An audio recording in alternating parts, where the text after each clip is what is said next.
ਸਤਨਾਮ ਸ੍ਰੀ ਵਾਹਿਗੁਰੂ ਸਾਹਿਬ ਜੀ। ਇਕ ਓੰਕਾਰ ਸਤਨਾਮ ਕਰਤਾ ਪੁਰਖ ਨਿਰਭਉ ਨਿਰਵੈਰ ਅਕਾਲ ਮੂਰਤ ਅਜੂਨੀ ਸੈਭੰ ਗੁਰ ਪ੍ਰਸਾਦ। ਜਪ ਆਦਿ ਸੱਚ ਜੁਗਾਦਿ ਸੱਚ ਹੈ ਭੀ ਸੱਚ। ਨਾਨਕ ਹੋਸੀ ਭੀ ਸੱਚ। ਗੁਰੂ ਨਾਨਕ ਪੁਰਸ਼ੋਤਮੰ ਪਰਮ ਪਰਾਵਰ ਨਾਥ।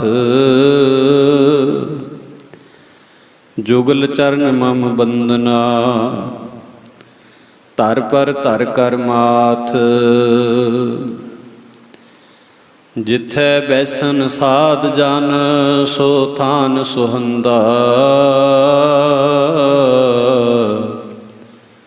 ਹੋਏ ਸੇਵਨ ਸਮਰਥ ਆਪਣਾ ਬਿਨਸੈ ਸਭ ਮੰਦਾ। ਪਤਿਤ ਉਦਾਹਰਣ ਪਾਰ ਬ੍ਰਹਮ ਸੰਤ ਵੇਦ ਕਹੰਦਾ। ਭਗਤ ਵਛਲ ਤੇਰਾ ਬਿਰਦ ਹੈ ਜੁਗ ਜੁਗ ਵਰਤੰਦਾ। ਨਾਨਕ ਜਾਚੈ ਏਕ ਨਾਮ ਮਨ ਤਨ ਭਾਵੰਦਾ। ਪਰਮ ਸਤਿਕਾਰਯੋਗ ਸਤਿਗੁਰੂ ਜੀ ਦੀ ਸਾਜੀ ਅਤੇ ਨਵਾਜੀ ਹੋਈ ਗੁਰੂ ਸਰੂਪ ਸਾਧ ਸੰਗਤ ਜੀ, ਆਦਬ ਸਤਿਕਾਰ ਸਹਿਤ ਸਤਿਗੁਰਾਂ ਦੇ ਚਰਨਾਂ ਦਾ ਧਿਆਨ ਧਰਦਿਆਂ ਹੋਇਆਂ ਗੁਰਫਤਿਹ ਦੀ ਸਾਂਝ ਪਾਓ। ਦੋਵੇਂ ਹੱਥ ਜੋੜ ਕੇ ਸੱਚੇ ਪਾਤਸ਼ਾਹ ਨੂੰ ਸੀਸ ਝੁਕਾਓ। ਗੱਜ ਕੇ ਆਖੋ ਜੀ ਵਾਹਿਗੁਰੂ ਜੀ ਕਾ ਖਾਲਸਾ ਵਾਹਿਗੁਰੂ ਜੀ ਕੀ ਫਤਿਹ। ਮਹਾਂਪੁਰਸ਼ ਬ੍ਰਹਮ ਗਿਆਨੀ ਸੰਤ ਬਾਬਾ ਜਵਾਲਾ ਸਿੰਘ ਜੀ ਹਰਖੋਵਾਲ ਵਾਲੇ, ਜਿਨ੍ਹਾਂ ਦੇ ਪਵਿੱਤਰ ਜੀਵਨ ਦੀ ਆਪਾਂ ਵਿਚਾਰ ਕਰਦੇ ਆ ਰਹੇ ਹਾਂ। ਆਪ ਜੀ ਨੇ ਸਰਵਣ ਕੀਤਾ ਸੀ ਕੱਲ੍ਹ ਵੀ ਕਿਸ ਤਰ੍ਹਾਂ ਮਹਾਂਪੁਰਖ ਇੱਕ ਮਟੀ ਦੇ ਅੰਦਰ 7 ਦਿਨ ਤੋਂ ਬਿਨਾਂ ਕੁਝ ਖਾਦਿਆਂ ਪੀਤਿਆਂ ਭਜਨ ਬੰਦਗੀ ਦੇ ਵਿੱਚ ਜੁੜੇ ਹੋਏ ਸੀ। ਤੋ ਜਿਸ ਸਤਿਕਾਰਯੋਗ ਭਾਈ ਨੰਦ ਸਿੰਘ ਦੇ ਘਰ ਮਹਾਂਪੁਰਖ ਸਹਿਜ ਪਾਠ ਦੇ ਭੋਗ 'ਤੇ ਜਾ ਕੇ ਆਏ ਸੀ, ਉਹਨੇ ਜਦੋਂ ਦਰਸ਼ਨ ਕੀਤੇ ਤਾਂ ਮਹਾਂਪੁਰਸ਼ਾਂ ਲਈ ਪ੍ਰਸ਼ਾਦ ਪਾਣੀ ਲੈ ਕੇ ਆਇਆ। ਤਾਂ ਇਸ ਤਰ੍ਹਾਂ ਦੇ ਨਾਲ ਉਹਨੇ 7 ਦਿਨਾਂ ਬਾਅਦ ਮਹਾਂਪੁਰਸ਼ਾਂ ਨੂੰ ਭੋਜਨ ਛਕਾਇਆ। ਸੋ ਸੰਤ ਜਵਾਲਾ ਸਿੰਘ ਜੀ ਦੇ ਮਨ ਦੇ ਵਿੱਚ ਵਿਚਾਰ ਆਇਆ ਕਿ ਅਵਧੂਤ ਮਹਾਤਮਾ ਬਾਬਾ ਕਾਹਨਦਾਸ ਜੀ ਮੰਡੇਰਾਂ ਵਾਲੇ, ਜਿਨ੍ਹਾਂ ਦੇ ਬਚਨਾਂ ਦੇ ਨਾਲ ਮਹਾਂਪੁਰਖਾਂ ਦਾ ਜਨਮ ਹੋਇਆ ਸੀ ਸੰਤ ਬਾਬਾ ਜਵਾਲਾ ਸਿੰਘ ਜੀ ਦਾ, ਵੀ ਉਹਨਾਂ ਦੇ ਦਰਸ਼ਨ ਕੀਤੇ ਜਾਣ। ਮਹਾਂਪੁਰਖਾਂ ਦੇ ਮਨ ਵਿੱਚ ਵਿਚਾਰ ਆਇਆ ਦਰਸ਼ਨਾਂ ਦਾ ਕਿ ਇੱਕਦਮ ਉਸ ਵਕਤ ਧੰਨ ਗੁਰੂ ਕਲਗੀਧਰ ਦਸਮੇਸ਼ ਪਿਤਾ ਸ੍ਰੀ ਗੁਰੂ ਗੋਬਿੰਦ ਸਿੰਘ ਸਾਹਿਬ ਮਹਾਰਾਜ ਜੀਆਂ ਦੇ ਦੀਦਾਰ ਹੋਏ, ਦਰਸ਼ਨ ਹੋਏ। ਸਤਿਗੁਰਾਂ ਨੇ ਮਹਾਂਪੁਰਖਾਂ ਨੂੰ ਬੜੇ ਪ੍ਰੇਮ ਨਾਲ ਆਪਣੇ ਗਲੇ ਲਗਾਇਆ ਔਰ ਬਚਨ ਕੀਤਾ ਕਿ ਤੁਹਾਨੂੰ ਹੁਣ ਇੱਥੋਂ ਬਹੁਤਾ ਹੋਰ ਕਿਤੇ ਜਾਣ ਦੀ ਲੋੜ ਨਹੀਂ। ਇੱਥੇ ਜੰਗਲ ਦੇ ਵਿੱਚ ਰਹਿ ਕੇ ਗੁਰਮਤਿ ਦਾ ਪ੍ਰਚਾਰ ਪ੍ਰਸਾਰ ਤੁਸੀਂ ਕਰੋ। ਜਗਿਆਸੂ ਜਨ ਤੁਹਾਨੂੰ ਇੱਥੇ ਆ ਕੇ ਮਿਲਣਗੇ। ਇੱਥੇ ਗੁਰੂ ਦਾ ਅਤੁੱਟ ਲੰਗਰ ਚਲਾਓ। ਤੋ ਇਹ ਬਚਨ ਮਹਾਂਪੁਰਖਾਂ ਨੂੰ ਜਿਸ ਵੇਲੇ ਗੁਰੂ ਸਾਹਿਬ ਦਾ ਹੋ ਗਿਆ ਤਾਂ ਫਿਰ ਮਹਾਂਪੁਰਖਾਂ ਨੇ ਕਿਤੇ ਵੀ ਜਾਣ ਦਾ ਵਿਚਾਰ ਜਿਹੜਾ ਸੀ ਉਹ ਤਿਆਗ ਦਿੱਤਾ। ਹਰਖੋਵਾਲ ਦੇ ਦੱਖਣ ਦੇ ਵਿੱਚ ਇਹ ਝਾੜੀਆਂ ਦਾ ਇਲਾਕਾ ਜੰਗਲ ਦਾ ਇਲਾਕਾ। ਇੱਥੇ ਇੱਕ ਸਾਧੂ ਮੋਤੀ ਰਾਮ ਰਹਿੰਦਾ ਸੀ। ਇਹਨਾਂ ਨੇ ਇੱਕ ਦਿਨ ਸੰਤ ਜਵਾਲਾ ਸਿੰਘ ਜੀ ਦੇ ਦਰਸ਼ਨ ਕਰ ਲਏ। ਉਸ ਦਰਸ਼ਨ ਦਾ ਐਸਾ ਪ੍ਰਭਾਵ ਪਿਆ ਬਈ ਮੋਤੀ ਰਾਮ ਹਰਖੋਵਾਲ ਪਿੰਡ ਵੱਲ ਨੂੰ ਜਿਸ ਵੇਲੇ ਜਾ ਰਿਹਾ ਸੀ ਤੇ ਰਸਤੇ ਦੇ ਵਿੱਚ ਰਾਜਾ ਸਿੰਘ ਸਰਦਾਰ ਦੇ ਚੱਲ ਰਹੇ ਵੇਲਣੇ ਤੋਂ ਰਸ ਪੀਣ ਲੱਗਿਆ ਤੇ ਨਾਲੇ ਹੱਸੀ ਜਾਵੇ। ਸੰਤ ਮੋਤੀ ਰਾਮ ਦੇ ਹੱਸਣ ਦਾ ਕਾਰਨ ਜਦੋਂ ਸਾਰਿਆਂ ਨੇ ਪੁੱਛਿਆ ਤਾਂ ਸੰਤ ਮੋਤੀ ਰਾਮ ਜੀ ਕਹਿਣ ਲੱਗੇ, ਕਹਿੰਦੇ ਮੈਂ ਅੱਜ ਇੱਕ ਰੱਬ ਰੂਪ ਸਾਧੂ ਦੇ ਦਰਸ਼ਨ ਕੀਤੇ ਹਨ। ਮੈਨੂੰ ਇਦਾਂ ਲੱਗਦਾ ਵੀ ਉਹਨਾਂ ਦੇ ਦਰਸ਼ਨ ਕਰਨ ਦੇ ਨਾਲ ਹੀ ਮੇਰਾ ਉਧਾਰ ਹੋ ਗਿਆ। ਮੇਰੇ ਅੰਦਰੋਂ ਬਹੁਤ ਭਾਰ ਹੌਲਾ ਹੋ ਗਿਆ। ਜਿਸ ਸ਼ਾਂਤੀ ਨੂੰ, ਜਿਸ ਟਿਕਾ ਨੂੰ, ਜਿਸ ਪਿਆਰ ਤੇ ਵੈਰਾਗ ਨੂੰ ਮੈਂ ਲੱਭ ਰਿਹਾ ਸੀ, ਉਹ ਪਿਆਰ, ਉਹ ਵੈਰਾਗ ਮੈਨੂੰ ਉਹਨਾਂ ਸੰਤਾਂ ਦੇ ਦਰਸ਼ਨ ਕਰਕੇ ਹੀ ਪ੍ਰਾਪਤ ਹੋ ਗਿਆ। ਸੋ ਜਿਸ ਵੇਲੇ ਸੰਤ ਮੋਤੀ ਰਾਮ ਦੇ ਮੁਖ ਤੋਂ ਇਹ ਬਚਨ ਬਾਕੀ ਸੰਗਤਾਂ ਨੇ ਸੁਣੇ ਤਾਂ ਸਾਰਿਆਂ ਦੇ ਮਨ ਵਿੱਚ ਪ੍ਰੇਮ ਜਾਗਿਆ ਵੀ ਅਸੀਂ ਵੀ ਜਾ ਕੇ ਸੰਤਾਂ ਦੇ ਦਰਸ਼ਨ ਕਰੀਏ। ਹੌਲੀ ਹੌਲੀ ਸੰਗਤਾਂ ਨਾਲ ਮੇਲ ਮਿਲਾਪ ਮਹਾਂਪੁਰਖਾਂ ਦਾ ਬਣ ਗਿਆ।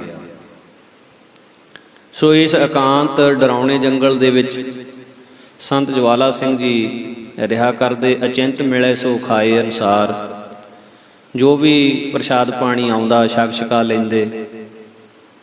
ਦਿਨ ਰਾਤ ਸੰਗਤਾਂ ਇਹਨਾਂ ਦੇ ਬਾਰੇ ਚਰਚਾ ਕਰਦੀਆਂ ਵੀ ਭਰ ਜਵਾਨੀ ਦੇ ਵਿੱਚ ਸੰਤ ਬੈਰਾਗ ਨੂੰ ਪ੍ਰਾਪਤ ਹੋ ਗਏ। ਸੰਤ ਇੱਥੇ ਬਰਸਾਤੀ ਚੋਅ ਦੇ ਇਰਦ ਗਿਰਦ ਸੈਰ ਕਰਦੇ ਤੇ ਦਿਨ ਰਾਤ ਭਗਤੀ ਵਿੱਚ ਜੁੜੇ ਰਹਿੰਦੇ। ਇੱਕ ਦਿਨ ਦਾ ਐਸਾ ਬ੍ਰਿਤਾਂਤ ਹੋਇਆ, ਸੰਤ ਚਾਦਰੇ ਦੀ ਬੁੱਕਲ ਮਾਰੀ ਬੈਠੇ ਸੀ, ਭਗਤੀ ਵਿੱਚ ਜੁੜੇ ਹੋਏ ਸੀ ਕਿ ਇੱਕ ਬੜਾ ਭਾਰੀ ਭਿਆਨਕ ਕਾਲਾ ਨਾਗ ਸੰਤਾਂ ਦੇ ਚਾਦਰੇ ਦੇ ਉੱਤੇ ਦੀ, ਸੰਤਾਂ ਦੇ ਪੱਟਾਂ ਦੇ ਚੌਂਕੜੇ ਵਿਚਕਾਰ ਆ ਕੇ ਬੈਠ ਗਿਆ। ਸੋ ਉਹ ਫਣ ਖਿਲਾਰ ਕੇ ਇਸ ਤਰ੍ਹਾਂ ਸ਼ਾਂਤ ਬੈਠਾ ਜਿਸ ਤਰ੍ਹਾਂ ਉਹਨੂੰ ਇੱਦਾਂ ਬੈਠਣ ਦੇ ਨਾਲ ਸੜਦੇ ਤਪਦੇ ਨੂੰ ਬਹੁਤ ਸ਼ਾਂਤੀ ਪ੍ਰਾਪਤ ਹੋ ਰਹੀ ਹੋਵੇ। ਇਸ ਤਰ੍ਹਾਂ ਲੱਗਦਾ ਸੀ ਕਿ ਉਹ ਫਨੀਅਰ ਨਾਗ ਸੰਤਾਂ ਦੇ ਚੌਂਕੜੇ ਵਿੱਚ ਬੈਠਾ ਅਰਜ਼ਾਂ ਕਰ ਰਿਹਾ ਹੋਵੇ ਕਿ ਮਹਾਰਾਜ ਆਪ ਇਸੇ ਤਰ੍ਹਾਂ ਇਕਾਗਰ ਚਿੱਤ ਬੈਠੇ ਰਹੋ ਤੇ ਮੈਨੂੰ ਸ਼ਾਂਤੀ ਰੂਪ ਅੰਮ੍ਰਿਤ ਦੀਆਂ ਬੂੰਦਾਂ ਪ੍ਰਾਪਤ ਹੁੰਦੀਆਂ ਰਹਿਣ। ਸਾਰੀ ਰਾਤ ਇਸੇ ਤਰ੍ਹਾਂ ਮਹਾਂਪੁਰਖਾਂ ਦੇ ਚੌਂਕੜੇ ਦੇ ਵਿਚਕਾਰ ਉਹ ਸੱਪ ਬੈਠਾ ਰਿਹਾ। ਜਿਸ ਵੇਲੇ ਸਵੇਰ ਹੋਈ, ਮਹਾਂਪੁਰਖਾਂ ਦੀ ਸਮਾਧੀ ਖੁੱਲ੍ਹੀ ਤਾਂ ਮਹਾਂਪੁਰਖਾਂ ਨੇ ਇਸ ਨਾਗ ਨੂੰ ਦੇਖਿਆ। ਉਹ ਸਿਮਰਨ ਦੀ ਇਹ ਬਰਕਤ ਹੁੰਦੀ ਹੈ, ਜਿੱਥੇ ਸਿਮਰਨ ਨਿਰਭਉ ਬਣਾ ਦਿੰਦਾ ਹੈ ਉੱਥੇ ਸਿਮਰਨ ਕਰਨ ਵਾਲੇ ਨਿਰਵੈਰ ਵੀ ਬਣ ਜਾਂਦੇ ਹਨ। ਉਹਨਾਂ ਦਾ ਕਿਸੇ ਨਾਲ ਵੈਰ ਨਹੀਂ ਹੁੰਦਾ। ਕੋਈ ਜੀਵ ਹੋਵੇ, ਕੋਈ ਜੰਤੂ ਹੋਵੇ, ਕੋਈ ਮਨੁੱਖ ਹੋਵੇ, ਚਾਹੇ ਕੋਈ ਉਹਨਾਂ ਦਾ ਭਲਾ ਕਰਨ ਵਾਲਾ ਹੋਵੇ ਤੇ ਚਾਹੇ ਕੋਈ ਉਹਨਾਂ ਨਾਲ ਵੈਰ ਕਰਨ ਵਾਲਾ ਹੋਵੇ, ਸੰਤ ਕਿਸੇ ਦਾ ਬੁਰਾ ਨਹੀਂ ਕਰਦੇ। ਤੋ ਮਹਾਂਪੁਰਖਾਂ ਨੇ ਕੀ ਕੀਤਾ, ਉਹਨੂੰ ਸੱਪ ਨੂੰ ਇਸੇ ਤਰ੍ਹਾਂ ਚਾਦਰੇ ਵਿੱਚ ਲਪੇਟ ਕੇ ਚੱਕ ਲਿਆ, ਬਾਹਰ ਜੰਗਲ ਦੇ ਵਿੱਚ ਦੂਰ ਛੱਡਿਆ ਹੈ। ਪਰ ਹੁਣ ਸੱਪ ਦਾ ਤਾਂ ਜਿਵੇਂ ਰੋਜ਼ ਦਾ ਕੰਮ ਬਣ ਗਿਆ। ਹਰ ਰੋਜ਼ ਹੀ ਮਹਾਂਪੁਰਸ਼ਾਂ ਨੇ ਜਦੋਂ ਰਾਤ ਨੂੰ ਸਮਾਧੀ ਵਿੱਚ ਬੈਠਣਾ ਤਾਂ ਉਸ ਸੱਪ ਨੇ ਉਸੇ ਤਰ੍ਹਾਂ ਆ ਕੇ ਸੰਤਾਂ ਦੀ ਗੋਦੀ ਵਿੱਚ ਬਹਿ ਜਾਣਾ। 3-4 ਦਿਨ ਲਗਾਤਾਰ ਜਦੋਂ ਇਸ ਤਰ੍ਹਾਂ ਹੁੰਦਾ ਰਿਹਾ ਤਾਂ ਅਖੀਰ ਮਹਾਂਪੁਰਖਾਂ ਨੇ ਦਿਵ ਦ੍ਰਿਸ਼ਟੀ ਨਾਲ ਦੇਖਿਆ ਵੀ ਆਖਰ ਇਹ ਹੈ ਕੌਣ ਜਿਹੜਾ ਇਸ ਤਰ੍ਹਾਂ ਆ ਕੇ ਸਾਡੀ ਸਮਾਧੀ ਵਿੱਚ ਬੈਠ ਜਾਂਦਾ ਸਾਡੇ ਨਾਲ। ਤਾਂ ਇਹ ਜਿਹੜੀ ਰੂਹ ਸੀ, ਇਹ ਮਹਾਂਪੁਰਖਾਂ ਦੀ ਰੈਜੀਮੈਂਟ ਦੇ ਵਿੱਚ ਇੱਕ ਗ੍ਰੰਥੀ ਸੀ, ਪਰ ਇਹਦਾ ਸੁਭਾਅ ਬਹੁਤ ਲਾਲਚੀ ਸੀ। ਮਹਾਂਪੁਰਖਾਂ ਨੇ ਕਈ ਵਾਰੀ ਉਹਨੂੰ ਸਮਝਾਇਆ ਵੀ ਸੀ, ਪਰ ਮਹਾਂਪੁਰਖਾਂ ਦੇ ਉਹ ਆਖੇ ਨਹੀਂ ਸੀ ਲੱਗਿਆ। ਅੰਤਕਾਲ ਜੋ ਲక్ష్ਮੀ ਸਿਮਰੈ, ਐਸੀ ਚਿੰਤਾ ਮੈਂ ਜੋ ਮਰੈ, ਸਰਪ ਜੋਨ ਵੱਲ ਵੱਲ ਅਵਤਰੈ। ਤੋ ਇਸ ਤਰ੍ਹਾਂ ਨਾਲ ਹੁਣ ਇਹ ਸੱਪ ਦੀ ਜੂਨ ਦੇ ਵਿੱਚ ਭਟਕ ਰਿਹਾ, ਸੰਤਾਂ ਅੱਗੇ ਬੇਨਤੀਆਂ ਕਰ ਰਿਹਾ ਸੀ ਵੀ ਮੇਰਾ ਉਧਾਰ ਕਰ ਦਿਓ। ਇਸ ਤਰ੍ਹਾਂ ਦੀ ਸਾਖੀ ਬਾਬਾ ਆਨੰਦ ਸਿੰਘ ਜੀ ਨਾਨਕਸਰ ਕਲੇਰਾਂ ਵਾਲੇ ਮਹਾਂਪੁਰਖਾਂ ਦੇ ਜੀਵਨ ਵਿੱਚ ਵੀ ਆਉਂਦੀ ਹੈ। ਸੋ ਮਹਾਂਪੁਰਖਾਂ ਨੇ ਵੀ ਇਸ ਤਰ੍ਹਾਂ ਦੋ ਬਲਦ ਦੀ ਜੂਨ ਵਿੱਚ ਪਏ ਹੋਏ ਜੀਵਾਂ ਦਾ ਉਧਾਰ ਕੀਤਾ ਸੀ। ਉਹਨਾਂ ਦੀ ਬਾਬਤ ਵੀ ਜਿਸ ਵੇਲੇ ਸੇਵਕਾਂ ਨੇ ਪੁੱਛਿਆ ਵੀ ਮਹਾਰਾਜ ਕੀ ਖੇਡ ਸੀ, ਤਾਂ ਬਾਬਾ ਆਨੰਦ ਸਿੰਘ ਜੀ ਨੇ ਵੀ ਦੱਸਿਆ ਸੀ ਵੀ ਇਹ ਦੋਵੇਂ ਜਣੇ ਪਿਛਲੇ ਜਨਮ ਦੇ ਵਿੱਚ ਗ੍ਰੰਥੀ ਸੀਗੇ, ਪਰ ਇਹ ਗੁਰੂ ਗ੍ਰੰਥ ਸਾਹਿਬ ਜੀ ਦਾ ਭੈ ਨਹੀਂ ਸੀ ਰੱਖਦੇ। ਗੁਰੂ ਗ੍ਰੰਥ ਸਾਹਿਬ ਮਹਾਰਾਜ ਜੀ ਨੂੰ ਸਿਰਫ ਇਸ ਤਰ੍ਹਾਂ ਸਮਝਦੇ ਸੀ ਵੀ ਇਹ ਸਾਡੀ ਰੋਜੀ ਰੋਟੀ ਦਾ ਸਾਧਨ ਹੈ, ਰੁਜ਼ਗਾਰ ਦਾ ਸਾਧਨ ਹੈ। ਗੁਰੂ ਮਹਾਰਾਜ ਜੀ ਦਾ ਸਤਿਕਾਰ, ਗੁਰੂ ਮਹਾਰਾਜ ਜੀ ਦਾ ਪਿਆਰ ਜਾਂ ਮਹਾਰਾਜ ਜੀ ਤੇ ਸ਼ਰਧਾ ਇਹਨਾਂ ਦੇ ਮਨ ਵਿੱਚ ਬਿਲਕੁਲ ਵੀ ਨਹੀਂ ਸੀ। ਇਹਨਾਂ ਵਿੱਚੋਂ ਇੱਕ ਗੁਰੂ ਗ੍ਰੰਥ ਸਾਹਿਬ ਮਹਾਰਾਜ ਜੀ ਨੂੰ ਅਲਮਾਰੀ ਦੇ ਵਿੱਚ ਬੰਦ ਕਰਕੇ ਰੱਖਦਾ ਸੀ, ਔਰ ਅਲਮਾਰੀ ਛੋਟੀ ਸੀ, ਮਹਾਰਾਜ ਜੀ ਦਾ ਸਰੂਪ ਵੱਡਾ ਸੀ। ਤਾਂ ਇਹਨੇ ਅਲਮਾਰੀ ਦੀ ਜਿਸ ਵੇਲੇ ਬਾਰੀ ਨੂੰ ਲਾਉਣਾ ਤੇ ਮਹਾਰਾਜ ਜੀ ਦੇ ਸਰੂਪ ਨੂੰ ਧੱਕ ਕੇ ਬਹੁਤ ਅੱਗੇ ਨੂੰ ਕਰ ਦੇਣਾ ਤੇ ਮਹਾਰਾਜ ਜੀ ਦੇ ਅੰਗ ਮੁੜ ਜਾਣੇ, ਜਿਲਦ ਮੁੜ ਜਾਣੀ। ਇਹਦੇ ਮਨ ਵਿੱਚ ਸ਼ਰਧਾ ਨਹੀਂ ਸੀ ਤੇ ਮਹਾਰਾਜ ਜੀ ਨੂੰ ਇੱਕ ਕਿਤਾਬ ਦੀ ਤਰ੍ਹਾਂ ਸਮਝਦਾ ਸੀ ਇਹ। ਸੋ ਇਸ ਤਰ੍ਹਾਂ ਨਾਲ ਇਹਨੂੰ ਵੀ ਫਿਰ ਅਗਲਾ ਜਨਮ ਜਿਹੜਾ ਇਹ ਬਲਦ ਦਾ ਪ੍ਰਾਪਤ ਹੋਇਆ। ਲੇਖਾ ਦੇ ਰਿਹਾ, ਦੁੱਖ ਭੋਗ ਰਿਹਾ, ਬੇਨਤੀਆਂ ਵੀ ਕਰ ਰਿਹਾ ਨਾਲੋਂ ਨਾਲ ਵੀ ਮਹਾਰਾਜ ਫਿਰ ਵੀ ਤੁਹਾਡੇ ਬੱਚੇ ਹਾਂ, ਸਾਡਾ ਭਲਾ ਕਰ ਦਿਓ, ਗਲਤੀ ਹੋ ਗਈ। ਤੇ ਜੋ ਦੂਜਾ ਬਲਦ ਸੀ ਬਾਬਾ ਆਨੰਦ ਸਿੰਘ ਜੀ ਨੇ ਦੱਸਣਾ ਕੀਤਾ ਵੀ ਇਹਦੇ ਮਨ ਵਿੱਚ ਵੀ ਗੁਰੂ ਗ੍ਰੰਥ ਸਾਹਿਬ ਮਹਾਰਾਜ ਦਾ ਭੈ ਨਹੀਂ ਸੀ, ਮਹਾਰਾਜ ਦਾ ਇਹ ਅਦਬ ਨਹੀਂ ਸੀ ਕਰਦਾ। ਤੇ ਇਹ ਮਿੱਟੀ ਦੇ ਤੇਲ ਦਾ ਦੀਵਾ ਮਹਾਰਾਜ ਜੀ ਦੇ ਕੋਲ ਬਾਲ ਕੇ ਰੱਖਦਾ ਸੀ ਜਦੋਂ ਰਾਤ ਦੇ ਸਮੇਂ ਕਦੇ ਇਹਨੂੰ ਪਾਠ ਕਰਨਾ ਪੈਂਦਾ। ਤੋ ਬਦਬੂ ਮਹਾਰਾਜ ਜੀਆਂ ਦੇ ਕੋਲੇ ਇਹਨੂੰ ਡਰ ਨਹੀਂ ਸੀ ਆਉਂਦਾ ਵੀ ਮਹਾਰਾਜ ਜੀਆਂ ਦੇ ਕੋਲੇ ਇਹੋ ਜਿਹਾ ਬਦਬੂ ਦਾ ਕਾਰਨ ਨਹੀਂ ਹੋਣਾ ਚਾਹੀਦਾ। ਤੋ ਮਹਾਰਾਜ ਦਾ ਭੈ ਨਾ ਹੋਣ ਕਰਕੇ ਇਹਨੂੰ ਵੀ ਇਹ ਤਾਮਸੀ ਜੂਨੀ ਪ੍ਰਾਪਤ ਹੋਈ। ਸੋ ਇਸ ਤਰ੍ਹਾਂ ਨਾਲ ਸ੍ਰੀ ਗੁਰੂ ਗ੍ਰੰਥ ਸਾਹਿਬ ਮਹਾਰਾਜ ਜੀਆਂ ਦਾ ਅਦਬ, ਸ੍ਰੀ ਗੁਰੂ ਗ੍ਰੰਥ ਸਾਹਿਬ ਮਹਾਰਾਜ ਜੀ ਦਾ ਸਤਿਕਾਰ, ਮਹਾਰਾਜ ਜੀ ਨੂੰ ਹਾਜ਼ਰ ਨਾਜ਼ਰ ਜਾਣ ਕੇ ਸੇਵਾ ਕਰਨੀ, ਮਹਾਰਾਜ ਜੀ ਦੇ ਨਾਲ ਪਿਆਰ ਕਰਨਾ, ਇਹ ਹਰੇਕ ਸਿੱਖ ਮਾਤਰ ਲਈ ਬਹੁਤ ਜ਼ਰੂਰੀ ਹੈ। ਜੋ ਆਪਾਂ ਪੜ੍ਹਦੇ ਹਾਂ, ਆਗਿਆ ਭਈ ਅਕਾਲ ਕੀ ਤਭੀ ਚਲਾਇਓ ਪੰਥ, ਸਭ ਸਿੱਖਨ ਕੋ ਹੁਕਮ ਹੈ ਗੁਰੂ ਮਾਨਿਓ ਗ੍ਰੰਥ। ਗੁਰੂ ਗ੍ਰੰਥ ਜੀ ਮਾਨਿਓ ਪ੍ਰਗਟ ਗੁਰਾਂ ਕੀ ਦੇ। ਪ੍ਰਗਟ ਗੁਰਾਂ ਕੀ ਦੇ ਜਾਣ ਕੇ ਜੇ ਸਾਧ ਸੰਗ ਆਪਾਂ ਮੰਨਾਂਗੇ, ਗੁਰੂ ਗ੍ਰੰਥ ਸਾਹਿਬ ਮਹਾਰਾਜ ਸੱਚੇ ਪਾਤਸ਼ਾਹ ਜੀ ਦੇ ਦਰੋਂ ਘਰੋਂ ਸਾਰੀਆਂ ਬਖਸ਼ਿਸ਼ਾਂ, ਸਾਰੀਆਂ ਰਹਿਮਤਾਂ ਆਪਾਂ ਹਾਸਲ ਕਰ ਸਕਦੇ ਹਾਂ। ਪਿਆਰ ਵਾਲਿਆਂ ਨੂੰ, ਭਾਵਨਾ ਵਾਲਿਆਂ ਨੂੰ, ਸ਼ਰਧਾ ਵਾਲਿਆਂ ਨੂੰ ਸਭ ਕੁਝ ਪ੍ਰਾਪਤ ਹੁੰਦਾ। ਪਰ ਜੇ ਭਾਵਨਾ ਨਹੀਂ, ਜੇ ਸ਼ਰਧਾ ਨਹੀਂ, ਜੇ ਅੰਦਰ ਐਸਾ ਖਿਆਲ ਹੈ ਵੀ ਇਹ ਤਾਂ ਸਾਡਾ ਸਿਰਫ ਰੁਜ਼ਗਾਰ ਹੈ, ਇਹ ਤਾਂ ਸਾਡੀ ਰੋਜੀ ਰੋਟੀ ਦਾ ਸਾਧਨ ਹੈ, ਤਾਂ ਫਿਰ ਬਹੁਤ ਸਜ਼ਾ, ਬਹੁਤ ਦੁੱਖ ਝੱਲਣੇ ਪੈਂਦੇ। ਤੇ ਇਸ ਕਰਕੇ ਭਾਵਨਾ ਹਮੇਸ਼ਾ ਏਕ ਭਾਵਨਾ ਵਿਹੀਨ ਕੈਸੇ ਪਾਵੇ ਜਗਦੀਸ਼ ਕੋ। ਮਹਾਰਾਜ ਲਿਖਦੇ ਵੀ ਭਾਵਨਾ ਤੋਂ ਬਿਨਾਂ ਭਾਵੇਂ ਹਰ ਵੇਲੇ ਗੋਡੇ ਮੁੰਡ ਬੈਠਾ ਮਹਾਰਾਜ ਦੇ, ਹਰ ਵੇਲੇ ਕੋਲ ਰਹਿਣ ਵਾਲਾ ਵੀ ਖਾਲੀ ਰਹਿ ਜਾਊਗਾ ਜੇ ਭਾਵਨਾ ਨਹੀਂ ਹੈ। ਤੋ ਇਸ ਕਰਕੇ ਭਾਵਨਾ ਹੋਣੀ ਮਹਾਰਾਜ ਜੀਆਂ ਦੇ ਪ੍ਰਤੀ ਬਹੁਤ ਜ਼ਰੂਰੀ ਆ। ਸੋ ਜਿਤਨੀਆਂ ਵੀ ਸਾਧੂ ਸੰਪਰਦਾਵਾਂ ਹਨ, ਸੋ ਗੁਰੂ ਗ੍ਰੰਥ ਸਾਹਿਬ ਮਹਾਰਾਜ ਜੀ ਨੂੰ ਹਾਜ਼ਰ ਨਾਜ਼ਰ ਜਾਣਦੇ ਹੋਏ ਮਹਾਰਾਜ ਜੀ ਨੂੰ ਭੋਗ ਲਵਾਉਣਾ, ਮਹਾਰਾਜ ਜੀ ਦੇ ਪ੍ਰਕਾਸ਼, ਮਹਾਰਾਜ ਜੀ ਦੇ ਸੁਖਾਸਣ ਪਲੰਘੇ ਸੁੰਦਰ ਤਿਆਰ ਕਰਨੇ, ਔਰ ਹੋਰ ਸਤਿਕਾਰ ਦੇ ਨਾਲ ਜਿੰਨੇ ਵੀ ਕਾਰਜ ਕਰਨ ਵਾਲੇ ਮਹਾਰਾਜ ਜੀ ਨੂੰ ਮੌਸਮ ਦੇ ਅਨੁਸਾਰ ਰੁਮਾਲੇ ਸਾਹਿਬ ਭੇਟ ਕਰਨੇ, ਔਰ ਪੱਖੇ, ਕੂਲਰ, ਏਸੀ ਆਦਿ ਦਾ ਪ੍ਰਬੰਧ ਕਰਨਾ, ਇਹ ਸ਼ਰਧਾ ਵਾਲਿਆਂ ਦੀਆਂ ਗੱਲਾਂ ਹਨ। ਭਾਵੇਂ ਗੁਰੂ ਮਹਾਰਾਜ ਇਹਨਾਂ ਚੀਜ਼ਾਂ ਤੋਂ ਬਹੁਤ ਉੱਤੇ ਆ। ਮਹਾਰਾਜ ਜੀ ਨੂੰ ਆਪਾਂ ਗਰਮੀ ਦੇ ਵਿੱਚ ਪੱਖਾ, ਕੂਲਰ, ਏਸੀ ਨਾ ਵੀ ਲਾਈਏ ਤਾਂ ਮਹਾਰਾਜ ਜੀ ਨੂੰ ਤਾਂ ਕੋਈ ਫਰਕ ਨਹੀਂ ਪੈਣਾ ਜੀ। ਜੇ ਮਹਾਰਾਜ ਜੀ ਨੂੰ ਮੌਸਮ ਦੇ ਅਨੁਸਾਰ ਰੁਮਾਲੇ ਸਾਹਿਬ ਨਾ ਭੇਟ ਕਰੀਏ, ਮਹਾਰਾਜ ਜੀ ਨੂੰ ਤਾਂ ਕੋਈ ਫਰਕ ਨਹੀਂ ਪੈਣਾ ਜੀ। ਪਰ ਫਰਕ ਪੈਣਾ ਸਾਡੀ ਸ਼ਰਧਾ ਭਾਵਨਾ ਨੂੰ, ਭਾਵਨਾ ਨਹੀਂ ਸਾਡੀ ਰਹੇਗੀ।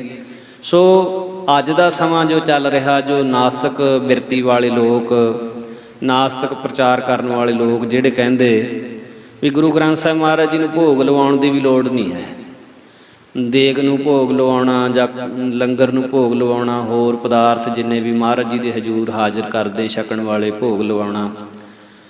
ਇਸ ਕਰਕੇ ਹੁਣ ਬਹੁਤੇ ਤਾਂ ਅਰਦਾਸ ਦੇ ਵਿੱਚ ਇਹ ਬਚਨ ਕਹਿਣੋਂ ਹੀ ਹਟ ਗਏ ਵੀ ਮਹਾਰਾਜ ਜੀ ਤੁਹਾਡੇ ਹਜ਼ੂਰ ਪੰਚਮ ਕੜਾਹ ਪ੍ਰਸ਼ਾਦ ਦੀ ਦੇਗ ਹਾਜ਼ਰ ਹੈ, ਆਪ ਜੀ ਭੋਗ ਲਾਓ, ਕਹਿਣੋਂ ਹੀ ਹਟ ਗਏ। ਸੋ ਇਸ ਵਿਸ਼ੇ ਦੇ ਉੱਤੇ ਬੜੀ ਲੰਮੀ ਵਿਚਾਰ ਹੋ ਸਕਦੀ ਆ ਤੇ ਸਾਧ ਸੰਗਤ ਜੀ, ਪਰ ਸਮਝਣ ਦੀ ਬਾਤ ਹੈ।